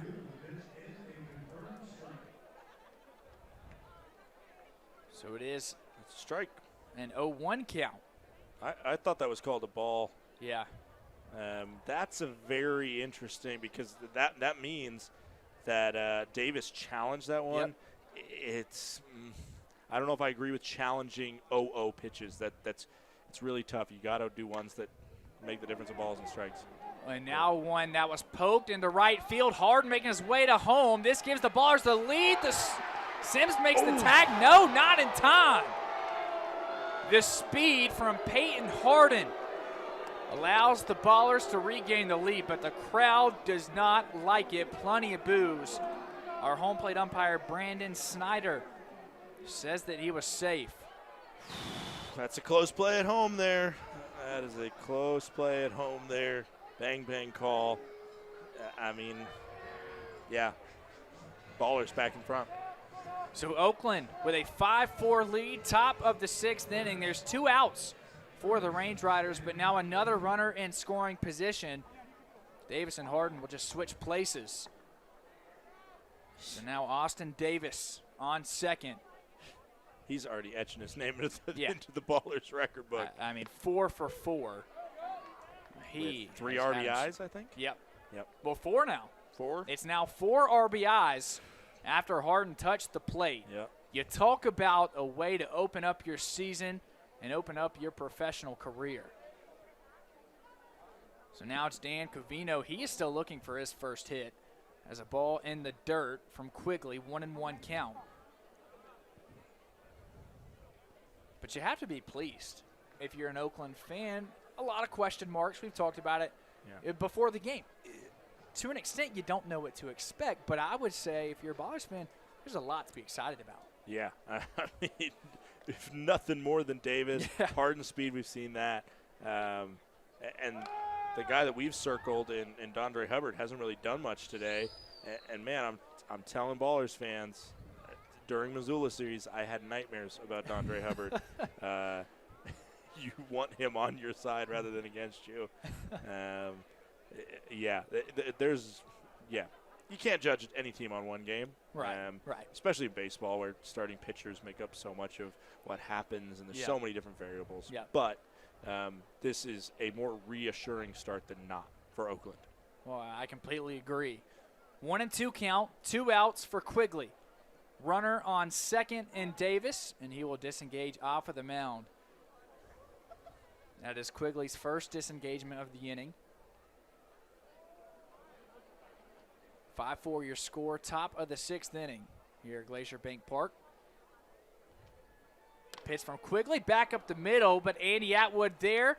The throw to first in time for out number 3. So Davis is stranded at second, but the Ballers do take the lead. 5-4 your score. Oakland over Glacier, heading to the bottom of the 6th. Range Riders looking to find their bats.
What a great opening day here at Glacier Bank Park. The first ever game as a franchise for the Oakland Ballers, and the first ever game for the Range Riders at home on opening day. It has been a thriller so far. 5-4 your score in the bottom of the 6th inning. Jake Daly is on the mound for the Ballers.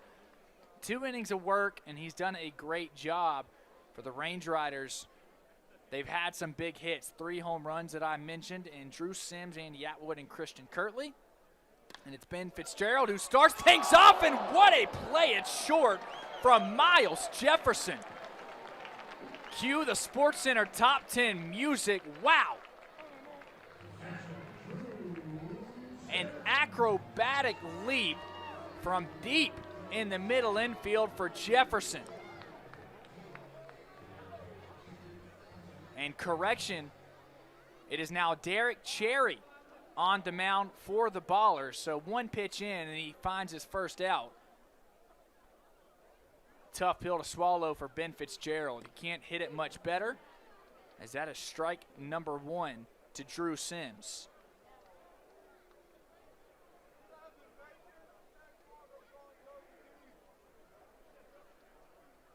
So Miles Jefferson makes an incredible play to start this bottom of the 6th. As the ball skips past Horner behind the plate. Count even at 1-1 for Sims. Drew Sims, a story that we touched on, out for the entire season last year with a torn UCL. But his first AB this season for the Range Riders was a home run to right field. Pitch from Cherry, straight down the pipe for strike number 2.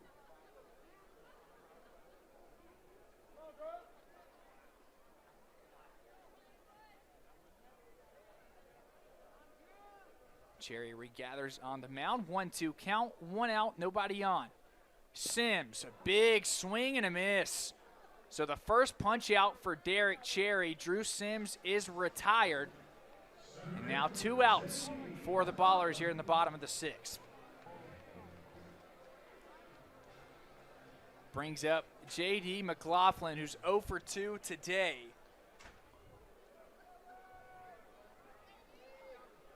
And I'm still thinking about the incredible play made from Miles Jefferson over at short. So Cherry catches McLaughlin out in front for strike number 1. Now Derek Cherry coming in relief for Jake Daly, who did a great job after DeLeon's night was finished. Cherry has only thrown 5 pitches. As McLaughlin, high fly ball to center field. Harden is under it and makes the squeeze for out number 3. So 3 up, 3 down for the new pitcher in Derek Cherry, and an incredible play from Miles Jefferson deep in the infield for the first out. We are heading to the top of the 7th. 5-4 your score. Oakland Ballers lead.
A 5-4 ball game here at Glacier Bank Park, and a new pitcher on the mound for the Range Riders is going to be the 6'4" Connor Housley, who steps onto the hill. We mentioned Nick Zegna playing his college ball at Kennesaw State. Well, Connor Housley did the exact same thing, played 2 years with Kennesaw State. The first team he was at was the Tennessee Volunteers back in 2021. This is his 2nd season with the Glacier Range Riders. Back in 2023, had an impressive 3-1 record. The ERA 3.96 with 33 strikeouts. So Scott, another new pitcher on the mound for the Range Riders. What do you want to see? Yeah, I mean, it's another new pitcher, but it's another returner from last year's Glacier Range Riders squad. Housley for him. Oh, is this one caught? Oh, boy. The bat flipping everything. You can forget about it. The Ballers lead extended to 2, and Dondre Hubbard has come alive here in the top of the 7th. A moonshot for his first hit of the season. That one charted at 392 feet off the bat. I mean, I told Oakland fans, I said, circle Dondre Hubbard. I'm telling you, you said it in the pregame.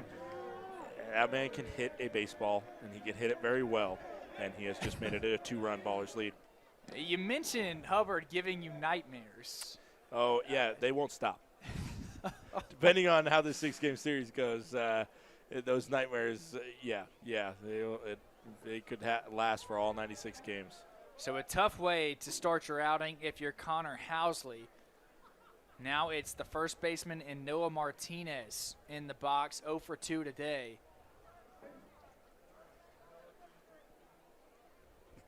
Top of the 7th, no outs, 1-1 count. Range Riders down by 2, 6-4 your score. Trevor Halsema on deck. Housley 1-2 pitch. Martinez loads up and fouls it back in the net. 1-2 still the count.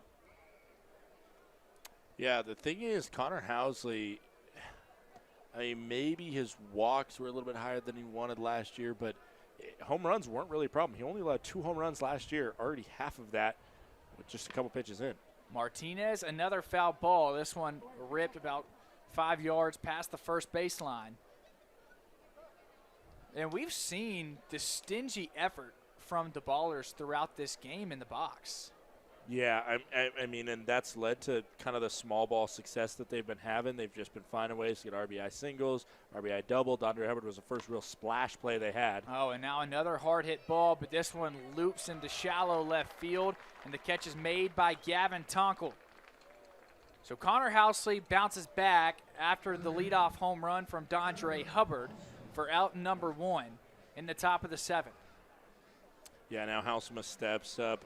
Again, Halsema, he's 0 for 2, but when you talk about just the stingy effort at the plate that the Ballers have had, I mean, he's part of it. 0 for 2, yeah. But he's still got a walk as well and just been kind of a pest. Yeah, and a player that you're familiar with because Halsema played with Idaho Falls 92 games. He only missed 4 for the entire season.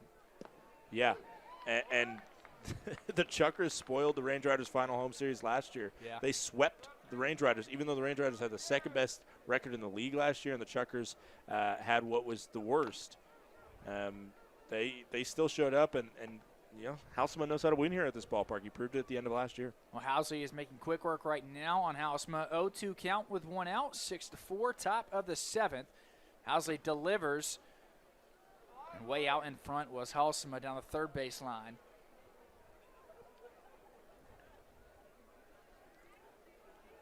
So correction, 2-1.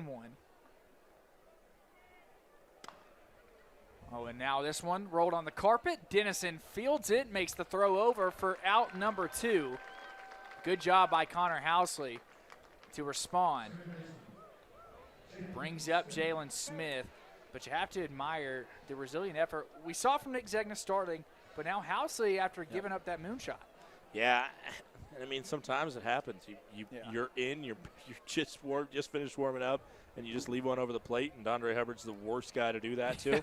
That one was called a ball, I think, but according to the strike zone I have in front of me, it was in the zone. If it would have been a challenge, it would have been correct. But again, doing it on an 0-0 pitch, we've not seen that much. Yeah. 2-0 the count. Now for Housley, Jalen Smith 0 for 2 today. Housley just needs 1. 1 out, that is. Now 3-0 the count. 14 pitches in total for the reliever. Smith ahead 3-0 and keeps the bat on his shoulders for a strike called high in the zone. Some chin music, if you will, from Connor Housley.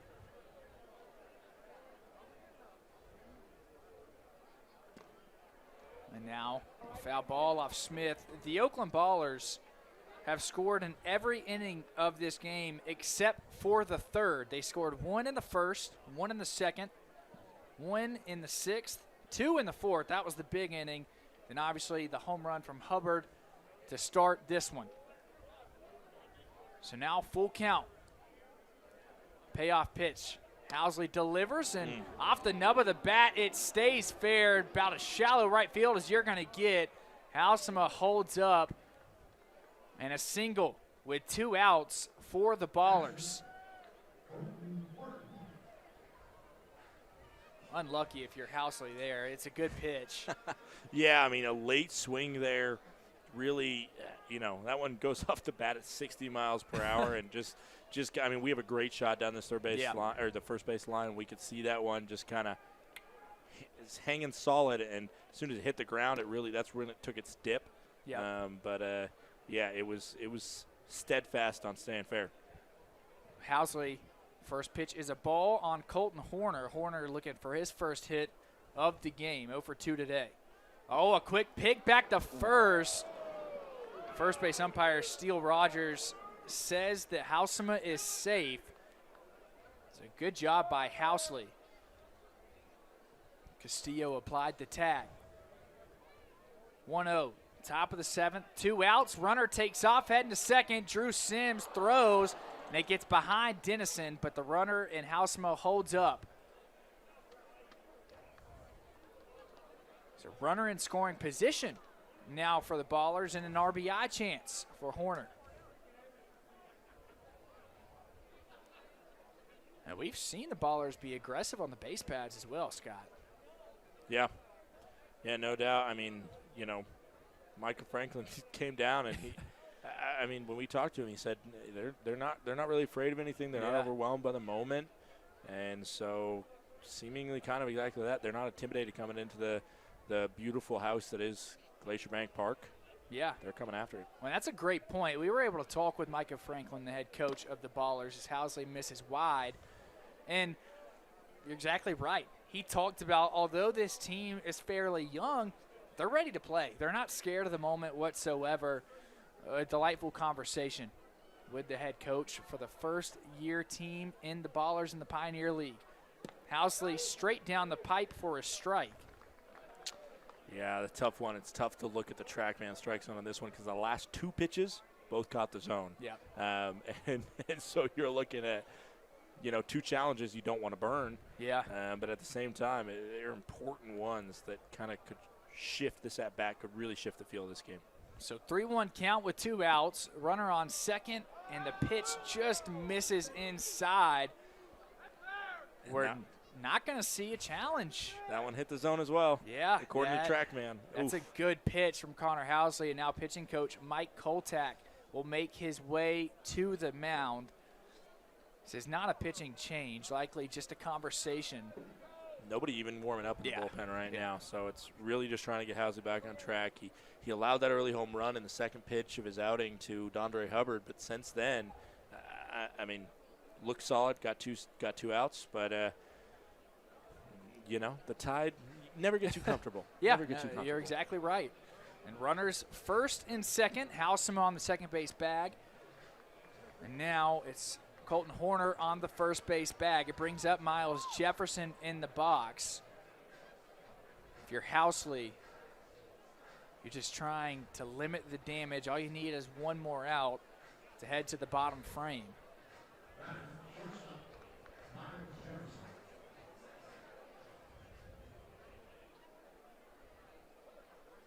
A 6-4 score, top of the 7th, 2 outs as I mentioned. Fresh count for Miles Jefferson and Connor Housley. Housley delivers, and it gets Miles Jefferson on the bat. So a hit by pitch on the first pitch from Housley, and the bases are loaded for the Ballers. Well, it's, like I just said,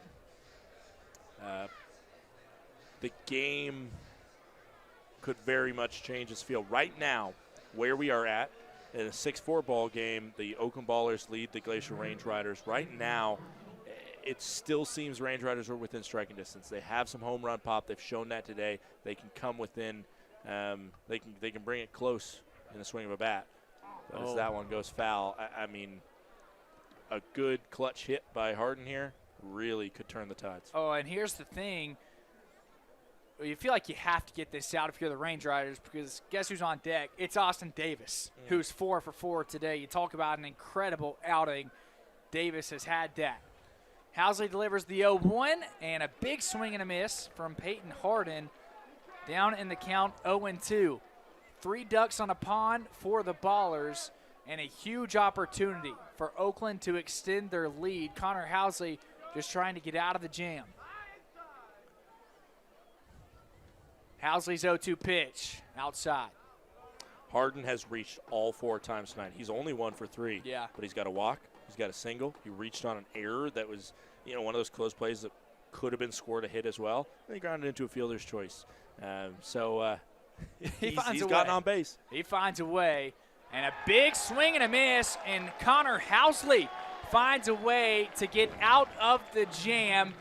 Bases loaded, it doesn't matter. 3 runners stranded for the Ballers. We're heading to the bottom of the 7th, 6-4 your score. Glacier Range Riders looking to at least even this one up.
Welcome back here. We're in the bottom of the 7th inning. It is Derek Cherry back on the bump for the Oakland Ballers. The 3rd pitcher in their franchise's history. He's going to face 8-9-1 in the form of Tonkel, Daly, and Andy Atwood. Right now, Tonkel steps in. We've seen some great defense from him out there in left field, but he has a strikeout and a bunt out today. Range Rider faithful. Will be begging for some offense. A swing and a miss from Tonkel starts it off. Count goes to 0-1. Up in the booth here, we are enjoying our first Ballpark Bites segment. Yeah, we are. A little bit later than we would have hoped. We got some rumbling stomachs here as that one misses the zone and the count goes to 1-1.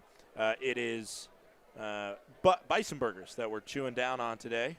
A Montana classic. Not your first bison burger, no, David, but how's the Ballpark one treating you? Oh, it tastes amazing, especially when you're starting like I was. I had 2 peanut butter sandwiches this morning. I was ready to get some real food in my system. Sustenance. Yeah. We survive on sustenance. 1 ball, 2 strikes after a swing and a miss from Tonkel. Cherry will set to fire once more in his professional debut. Called up high. Ooh. Maybe. The catcher Horner should have challenged that one. He would have got a punch out for his pitcher. Yeah. Those differences between walks and strikeouts, that's when you want to use the challenges. Swing and a miss. Well, doesn't matter in the end. Strikeout for Tonkel. He goes down swinging. Up comes John Daly, who's 0 for 2 with a line out and a pop out. And we've seen this offense throughout this game heat up in a flurry. So there's no reason to panic, but obviously it is that point in the game where you want to start to see some consistency in the box. John Daly, swings and misses at that one. He takes big old swings. Just John Daly.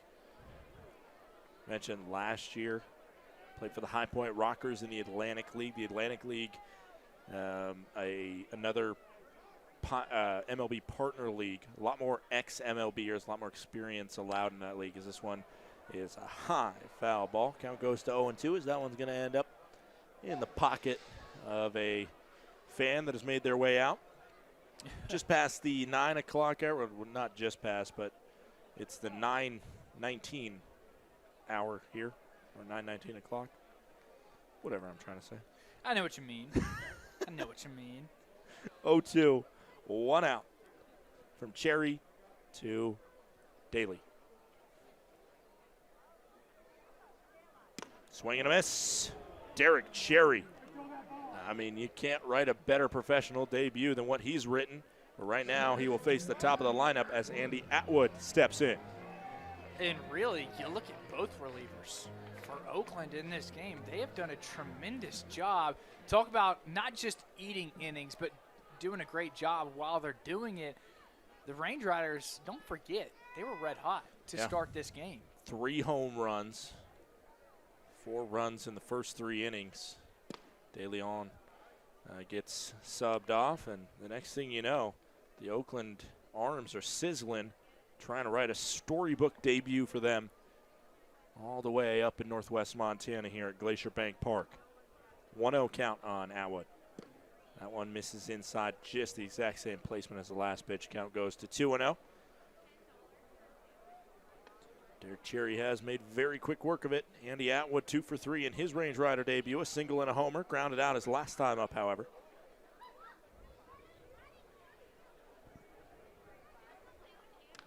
Foul ball makes the count 2-1. And I think Andy Atwood, at least to me, has been the most impressive Range Rider in this game. You look at what he's done on both sides of the ball. It's been tremendous. 2 balls, 1 strike, 2 outs. Very good second baseman, middle infielder. Squares down to bunt. Trying to catch the Ballers' defense off balance. Not going to do it there. Bottom of the 7th, 6-4. Oakland leads Glacier in the opening game of the 2024 season. Range Riders in their 3rd season of existence, hoping that 3rd time's a charm. The Ballers, well, they would love to do what the Range Riders did in their first game of existence and take a win. Range Riders open their season on a Monday night in Colorado Springs, Colorado, and they got a resounding victory. This one hit well out to right field, and a jumping catch by the right fielder, Davis, out there. As if he hasn't been impressive enough on offense, he makes the play on defense. The Ballers, right now they're balling. We head to the 8th. It's 6-4 Oakland.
Welcome back, ladies and gentlemen. Top of the 8th inning here, pitching change for the Glacier Range Riders. On comes one of the more kind of long, dramatic, drawn-out storylines that we might see this season, and that is Seth Pinkerton coming to the mound here.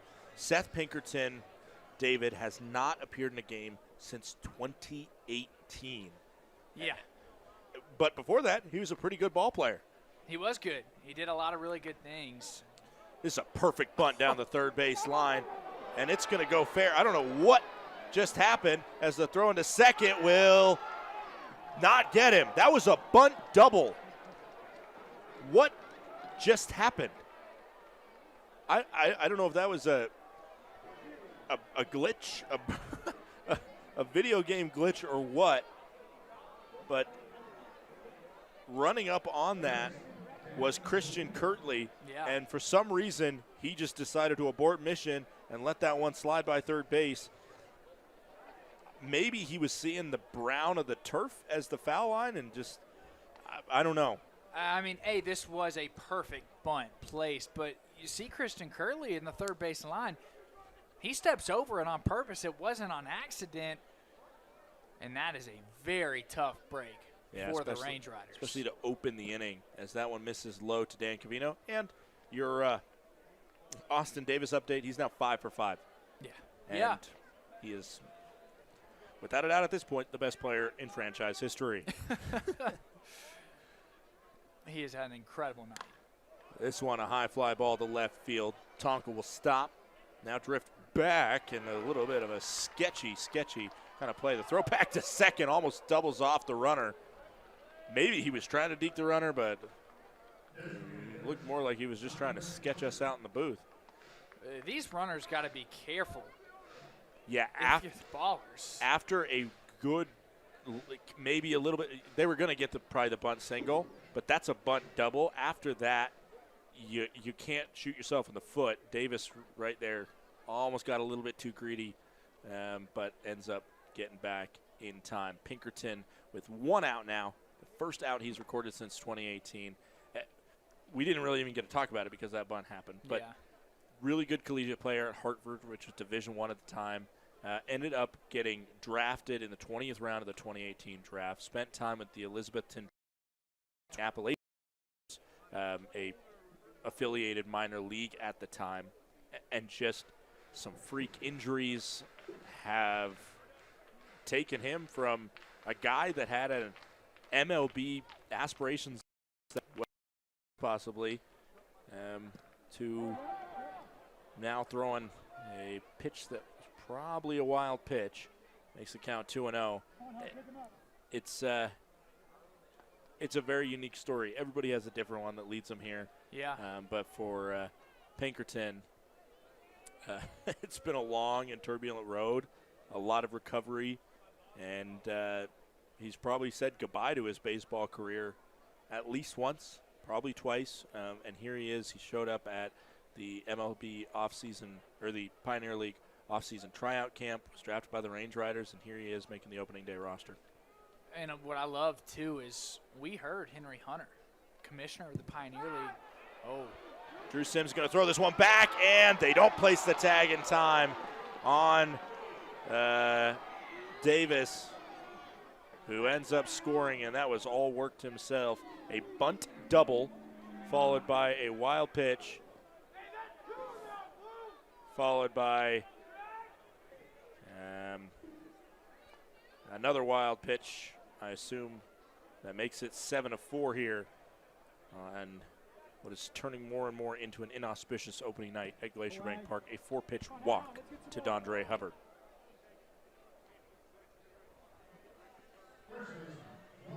(7-4) the score line. Oakland leads Glacier. 1 out, top of the 8th inning. I mean, really, when you look at what the Ballers have done today, it's been Austin Davis. Yeah. That double is what got this inning started. He has been the spark plug. He's the Energizer Bunny. That one misses the zone. Just inside. Count goes to 1-0. Pinkerton.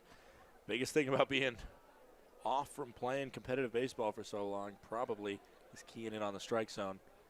As this one is swung on down the left field line, trotting over is Tonkel. And it'll end up being foul out of play. And you talked about the journey for Seth Pinkerton. Getting back to my point, we had Henry Hunter in here, the commissioner of the Pioneer League, and he talked about the Pioneer League being the front door. I think Pinkerton is a perfect example of that. A guy with plenty of talent, but he needed somebody to give him a shot being out that long, and now he's got his opportunity. 1 ball, 1 strike, pick off over to first. Nearly caught Hubbard leaning the wrong way. 7-4 scoreline. Oakland leads Glacier. This is the first game in Oakland's franchise history. Right now, trying to play spoiler for the Range Riders, who are opening at home for the first time in franchise history.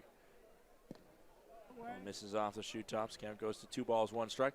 Take a look around the Pioneer League. Look at other scores going on. We haven't updated on you on that in a while. Northern Colorado leads the defending champions Ogden 9-5. Billings, the defending runner-ups, they lead Great Falls 8-6 in Great Falls. This one hit on the ground, a chance for 2. Throw for 1, and the throw for 2 is not in time. It will be a fielder's choice that Noah Martinez will ground into.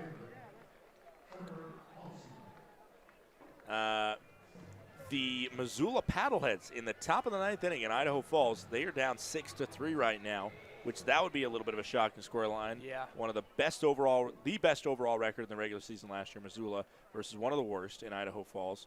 Grand Junction and Boise are all knotted at 5 apiece, and in the bottom of the 5th, an hour behind us, in Davis, California, YOLO is up by 1 run on Rocky Mountain. They're looking to win their debut. A swing and a miss makes the count 0-1 to Trevor Halsema, who's 0 for 3. That one misses low and in. Count goes to 1-1. There's so much parity in the league. You're going to see upsets a good bit. That's the beauty of baseball, and especially this league. 2 balls, 1 strike. I'm sure fans will tune in tomorrow night. And some respects, it might look like a completely different game tomorrow night. Yeah. You just never know, as that one's a called strike. The matchup we have on the mound is Jonathan Pintaro versus Tyler Davis. Not Austin Davis. How freaky would that be if he just started on the mound, too, and just ripped the Range Riders to shreds that way. Punchy on strike 3. And that ends the inning. That one in the zone as one more comes across. Davis scores another run. The Oakland Ballers continue their scoring in nearly every inning. And we head to the bottom of the 8th. Range Riders down 3.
Welcome back. Leading off the bottom of the 8th inning is the Glacier Range Riders, number 23, Mason Dennison. It is Dennison, Castillo, and Kirtley due up. Dennison 0 for 1, but he does have two walks. I think he changed his walk-up song. I'm trying to think. Yeah, his Can't tell what it is. His walk-up song last year was High Above Water, which that was not that. So change the walk-up song for Mason. Big swing and a miss for Mason. Count goes to 0-1. Man, that's a great pitch, high and inside. Really tough to catch up to, especially for a right-handed batter. Got a new pitcher on the bump for the Ballers. It is Carson Lambert. Lambert, I believe, is actually slated to be a starter later in this series as that one misses. Yes, he is slated to be the starter on Saturday night. So when we talked to Micah Franklin down during bad practice, he said everybody's hot, including Saturday and Sunday starters. And we're seeing exactly that. Lambert going here on opening day. This one, a high fly ball down the right field line. Chasing over is Austin Davis, and he's able to make the catch. He continues to sizzle at Glacier Bank Park. And a big reason why Oakland has had this lead has been the athleticism. You talk about the bunt double, but the plays that have been made in the field have been ridiculous. Miles Jefferson, an incredible play at shortstop, and then the speed out in right field by Davis. That is not an easy ball to track whatsoever, because he's tucked in to right center field. That was a long way. Yeah, that was an opposite way hit as Castillo now steps in. 1 for 2 tonight is Castillo with a double. That one smacked the opposite way down the left field line. Foul ball. Count goes to 0-1.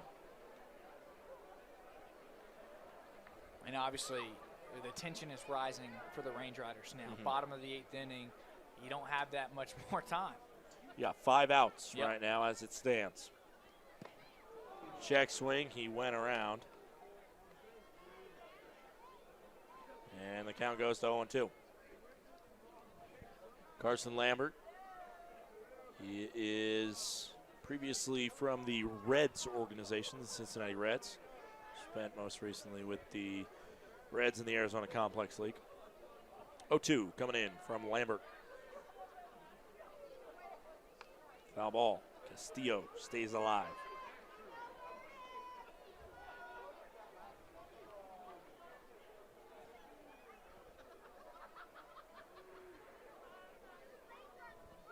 Lambert listed at 6'4", 200 pounds. He's a California kid from Thousand Oaks, California. Off the plate, 1 ball, 2 strikes. Now as we get into this latter part of the game too, especially in a close game, 7-4 right now. In theory, if we went to the bottom of the 7th like this, it would be a save situation, a closing situation. Yep. We're going to see those challenges pop out a lot more. No, 100%. It's pretty much the philosophy has to be, use them. Yeah. Use them. It's you're not penalized if you use all your challenges. So I'm sure on some punch-out pitches or some walk pitches, we might see it come up. Some tap of the heads and some challenges. This one hit on the ground over towards third, fielded by Covino. Covino throws across the diamond and on target for out number 2. 2 gone as Christian Kirtley steps up. And right now, you're seeing it really throughout with the relief pitching. They have been ahead in almost all of the counts. For the Range Riders, the adjustment you have to make is be aggressive. It might be the first pitch of the AB, but they're filling up the zone. They're clearly making it a priority. We want to throw strikes early. They're not flirting outside much. And you see a big hack there. I think that's the adjustment you try and make. Swing and a miss there by Kirtley. Count goes to 0-1. 2 outs, bases empty. Bottom of the 8th inning. Oakland leads Glacier 7-4. The hits are 9-5. Oakland. Glacier has the 1 error of the game. This one's a foul ball, and it is 0-2. The Ballers getting ahead in the count. Yeah, you see it. Carson Lambert, quick work on the mound. They're not wasting time flirting outside the zone. Since the Range Riders made it 4-2, it has been 5 unanswered runs by Oakland here. 0-2.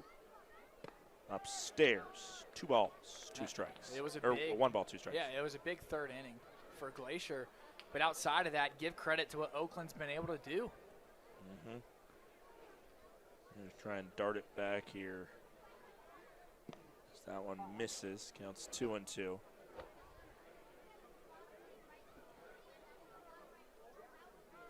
I got 9 straight retired by the Oakland Ballers pitchers.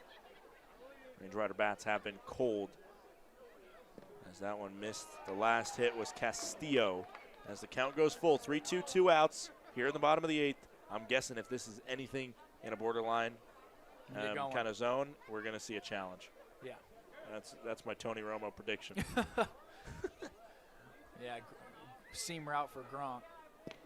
That one misses low, and it is ball 4. It was kind of close, but not really. Clear ball. Yeah. And Kirtley earns himself a walk. Good job. Plate discipline at its finest. You're behind in the count 0-2, and Kirtley works himself all the way to a walk. Just staying alive. If it's with 2 outs, no outs, it doesn't matter. You're just trying to get yourself back into this game. 2 outs now, bottom of the 8th inning. Ben Fitzgerald 0 for 3 tonight, but he hasn't been necessarily not swinging the bat well. He's hit it hard, as this one is hit hard. High ball to right field, completely lost by the right fielder because it is gone. Goodbye, baseball. Ben Fitzgerald has reignited the Flathead faithful with a 106-mile-per-hour, 442-foot home run. Atta kid, Fitz. Wow. That ball had a family. You would think that Austin Davis out in right field was a statue. As soon as the ball left the bat, he didn't move. He knew it was gone. Ben Fitzgerald, you talk about a swing. Talk about waking up the fans, waking up the opposing team. That woke me up for sure up in the box. Goodness. Sounded like a gunshot went off the barrel. 1-0 count, 2 outs, bottom of the 8th inning. Wow. It's been home runs galore for the Range Riders.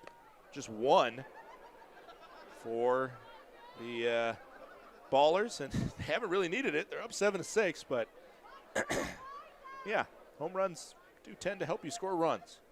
7-6 scoreline. Drew Sims has himself a round tripper. That one said to have missed low. Challenge would have overturned that one to a strike if the catcher Horner would have opted to do so. Catchers, pitchers, and batters can all challenge pitch calls. This one swung on, foul ball, count goes to 2-2. Sims, his first day as a professional, he woke up, caught a plane in LA, got here, got entered into the starting lineup, doubled in his first at-bat, homered in his second at-bat. And here, after a year off from injury, he homered in his first at-bat back. Can he find some more magic? That one said to have missed low. And again, Horner opts not to challenge. Again, he would have got that one overturned to a strike. Ballers maybe being a little more conservative than they would have wanted. That would have ended the 8th inning. Let's see if it comes back to haunt him.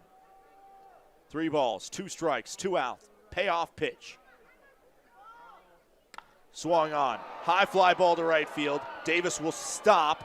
He'll still be backpedaling. He'll get to the fringes of the warning track before coming up with the catch. That one maybe could add a little bit more carry on it. But in the end, the Range Riders will take the 2-run blast by Ben Fitzgerald, a 442-foot tank that puts us at a 1-run game heading into the 9th. Don't go anywhere.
Well, ladies and gentlemen, we have waited a long offseason for the ninth inning, our first ninth inning of 2024, and here it is.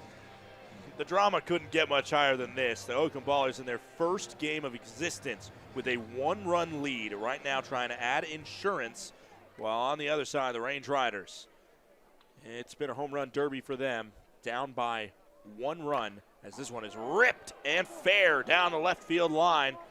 Immediately, Jack Lynch is stung up there as his first pitch as a Range Rider goes for a double to Jalen Smith. We should say there's a new pitcher that I just mentioned, Jack Lynch. He's into the ball game. The left-hander is going to have sort of a late inning kind of closing role. First pitch didn't go as according to plan, but he's somebody that head coach Paul Fletcher and the rest of the Range Riders are really high on. Well, yeah, and they should be, because Jack Lynch was drafted in the 19th round, the MLB draft, by the St. Louis Cardinals. And now here with the Range Riders, a guy right now in a close ball game, you're hoping that you can keep this a one-run game heading into the bottom of the ninth. But Oakland not doing any favors with that leadoff double. Brad Burkell now will pinch hit into the contest for Colton Harner. This might be a designated pinch hitter role, which again, if you're a Baller fan, you're new to the Pioneer League, as that's a ball outside. Each team is designated one designated pinch hitter, designated pinch runner per game, and that is a person that can come in. If it's a designated pinch hitter, they can take one at bat, and then the previous player can return back to the game. Yep. So right here, it's actually kind of interesting because they're putting Burkell in, who's a lefty, to face off against the lefty Lynch, who finds the zone. Count goes to 1-1. 1-1, no outs, runner on second. So I'm guessing Horner might return to the game. They also have Tyler Lozano to come in and play catch. 1-1. Upstairs. Count goes to 2 balls and 1 strike. Nobody warming up in the pen that I can see right now for Oakland. So maybe it will be Lambert that will come on and try and get the save, try and finish out the save, despite allowing a 2-run blast. 2 balls, 1 strike, no outs, runner on second. Swung on, foul ball. 2 balls, 2 strikes, no outs, top of the ninth inning, 7-6, Oakland leads Glacier. 9:48 right now in the Mountain Time Zone. We know you're listening from all over the country. Sea to shining sea, truly. The representation that these players cover, as well as now, for the first time ever, the Pioneer League is in 2 different time zones. Yeah. 3 balls, 2 strikes. That one misses up and in. No outs, top of the ninth. On second, Smith is waiting to see what he can do with the pitch.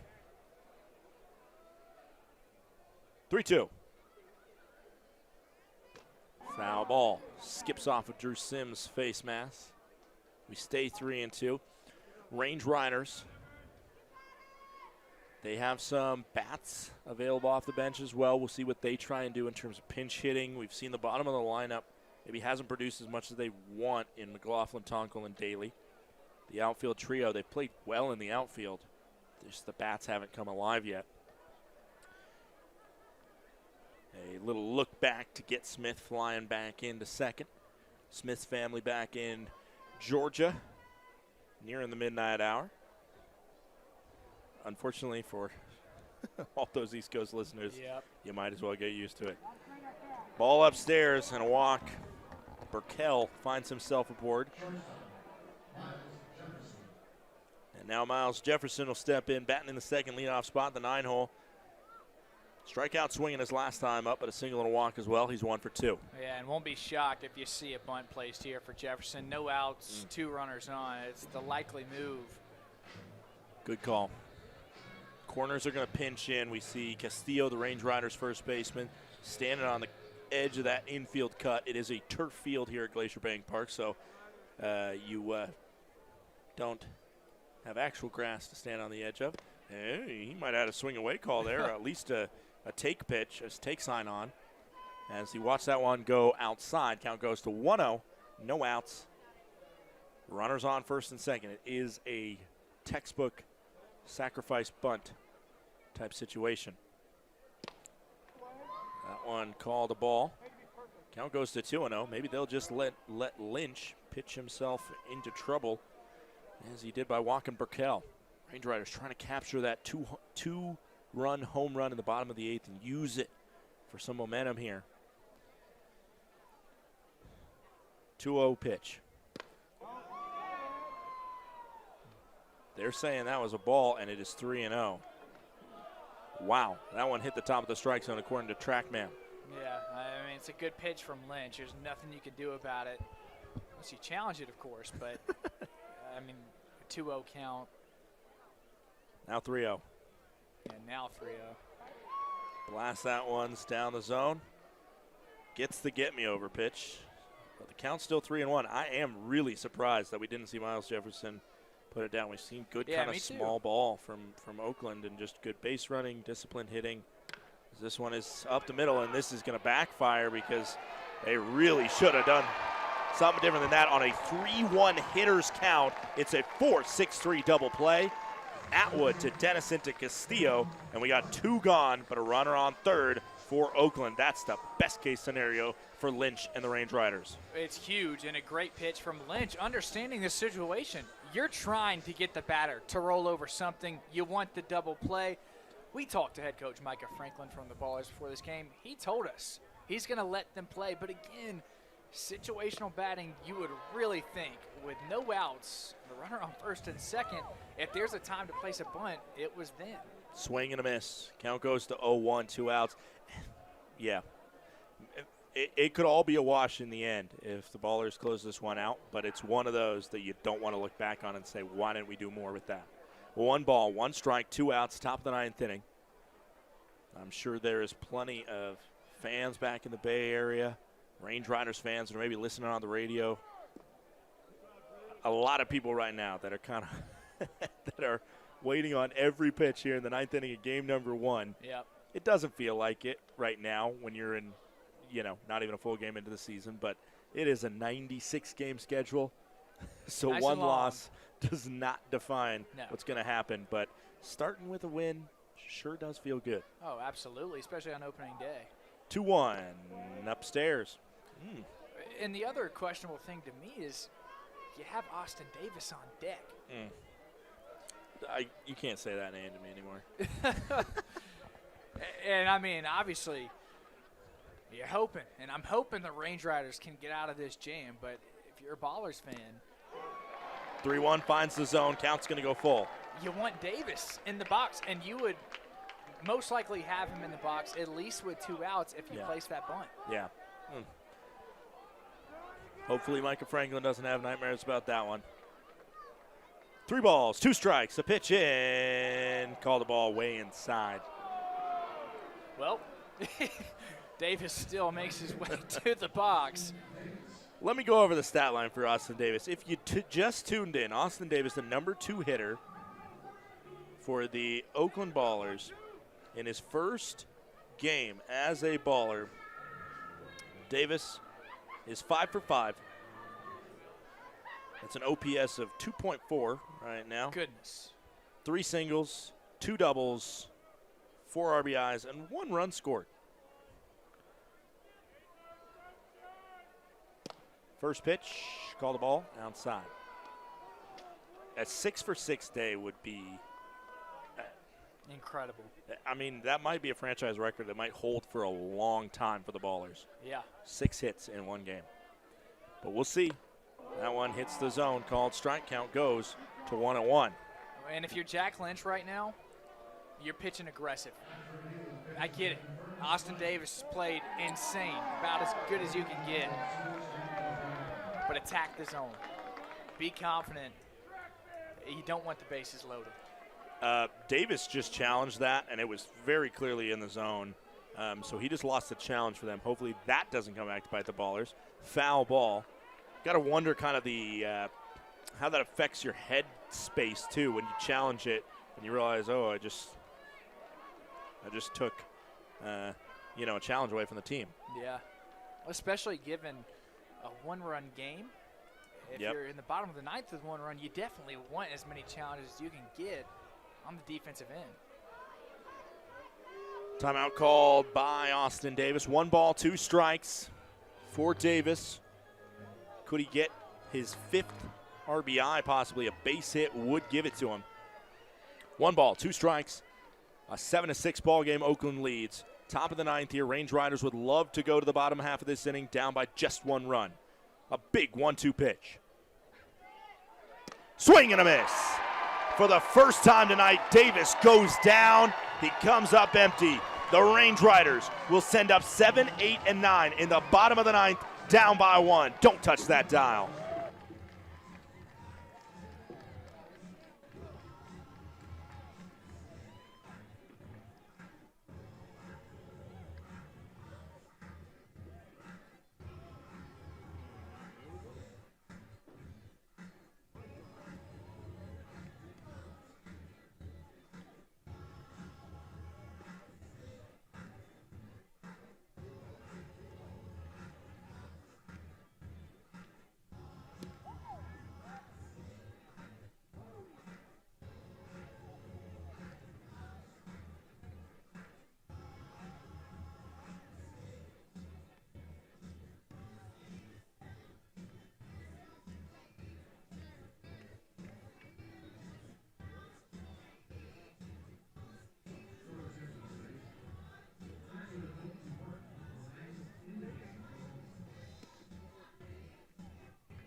Welcome back. We're in the bottom of the 9th inning. Due up for the Range Riders. It's J.D. McLaughlin, Gavin Tonkel, and John Daly. 3 debutantes in Range Rider uniforms, but 3 guys that have played high-level baseball. First pitch into McLaughlin is a foul ball. Count goes to 0-1. McLaughlin, a fly out, a bunt out, and another fly out. He's 0 for 3 tonight. This is a guy that spent time in the Rockies organization. He played for Spokane last year, not too far away from here. As he swings and misses at that one, count goes to 0-2. It is Carson Lambert out there to finish it off. He would receive a save if he's able to finish off this game despite allowing the 2-run blast to Ben Fitzgerald. 0-2 count, as that one misses up high. The Range Riders also have all 3 challenges remaining, I believe. Huge.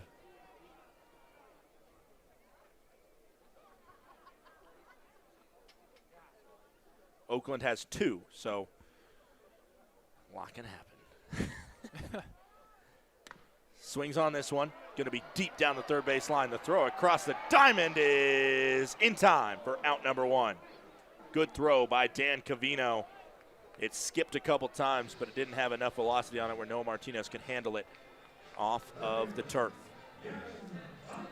Up comes to Gavin Tonkel now. He has 2 strikeouts and a bunt out. And that throw from Cavino, you're right, it was deep in the third base line. It spit the ground twice. It was close, and McLaughlin had a chance.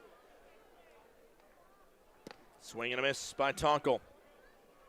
We've seen the Range Riders get a hold of Connor Lambert in that last inning. Hope for more of the same here. 0-1. Swing and a miss. Count goes to 0-2. We got a new batter warming up, a pinch hitter on deck. It's Nick Block that is in the on-deck circle. He will come in for John Daly. Count is 0-2 with 1 out. Nobody on right now, but 1 swing of the bat changes this one.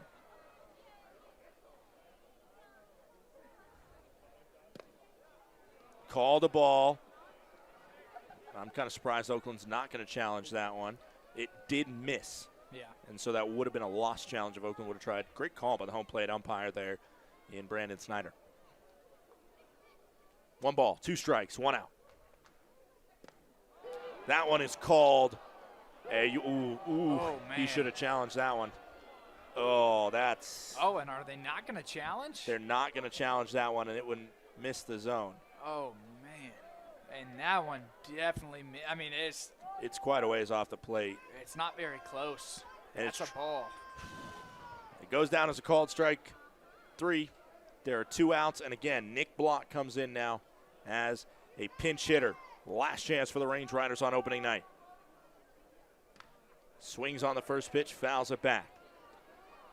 Nick Block is a rookie out of Southeastern University, originally from Woodstock, Georgia, 24 years old. Southeastern University is an NAI powerhouse.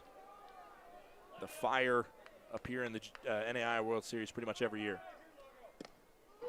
That one called a strike. And right now, you're getting a friendly outside edge from Brandon Snyder, and it's a good job from Lambert understanding that. He's going to the same exact spot in the zone. 0-2. Swing and a miss. And that's the ball game. Oakland wins on their first game as a professional franchise. A dream start for the Ballers. 7-6 the final score. Oakland gets the win. The Range Riders will go home on night 1 empty-handed. And obviously a tough loss for the Range Riders. They'll be able to bounce back tomorrow. But tip your hat to the Oakland Ballers and what they were able to do. We saw, an understatement would be insane, but an incredible game from Austin Davis. The relief pitching was dynamite, stepping in after Brian DeLeon. And look, this is a team, a lot of question marks, very small sample size, only 1 game in, but fans of Oakland now have a sense of what this team will start to look like.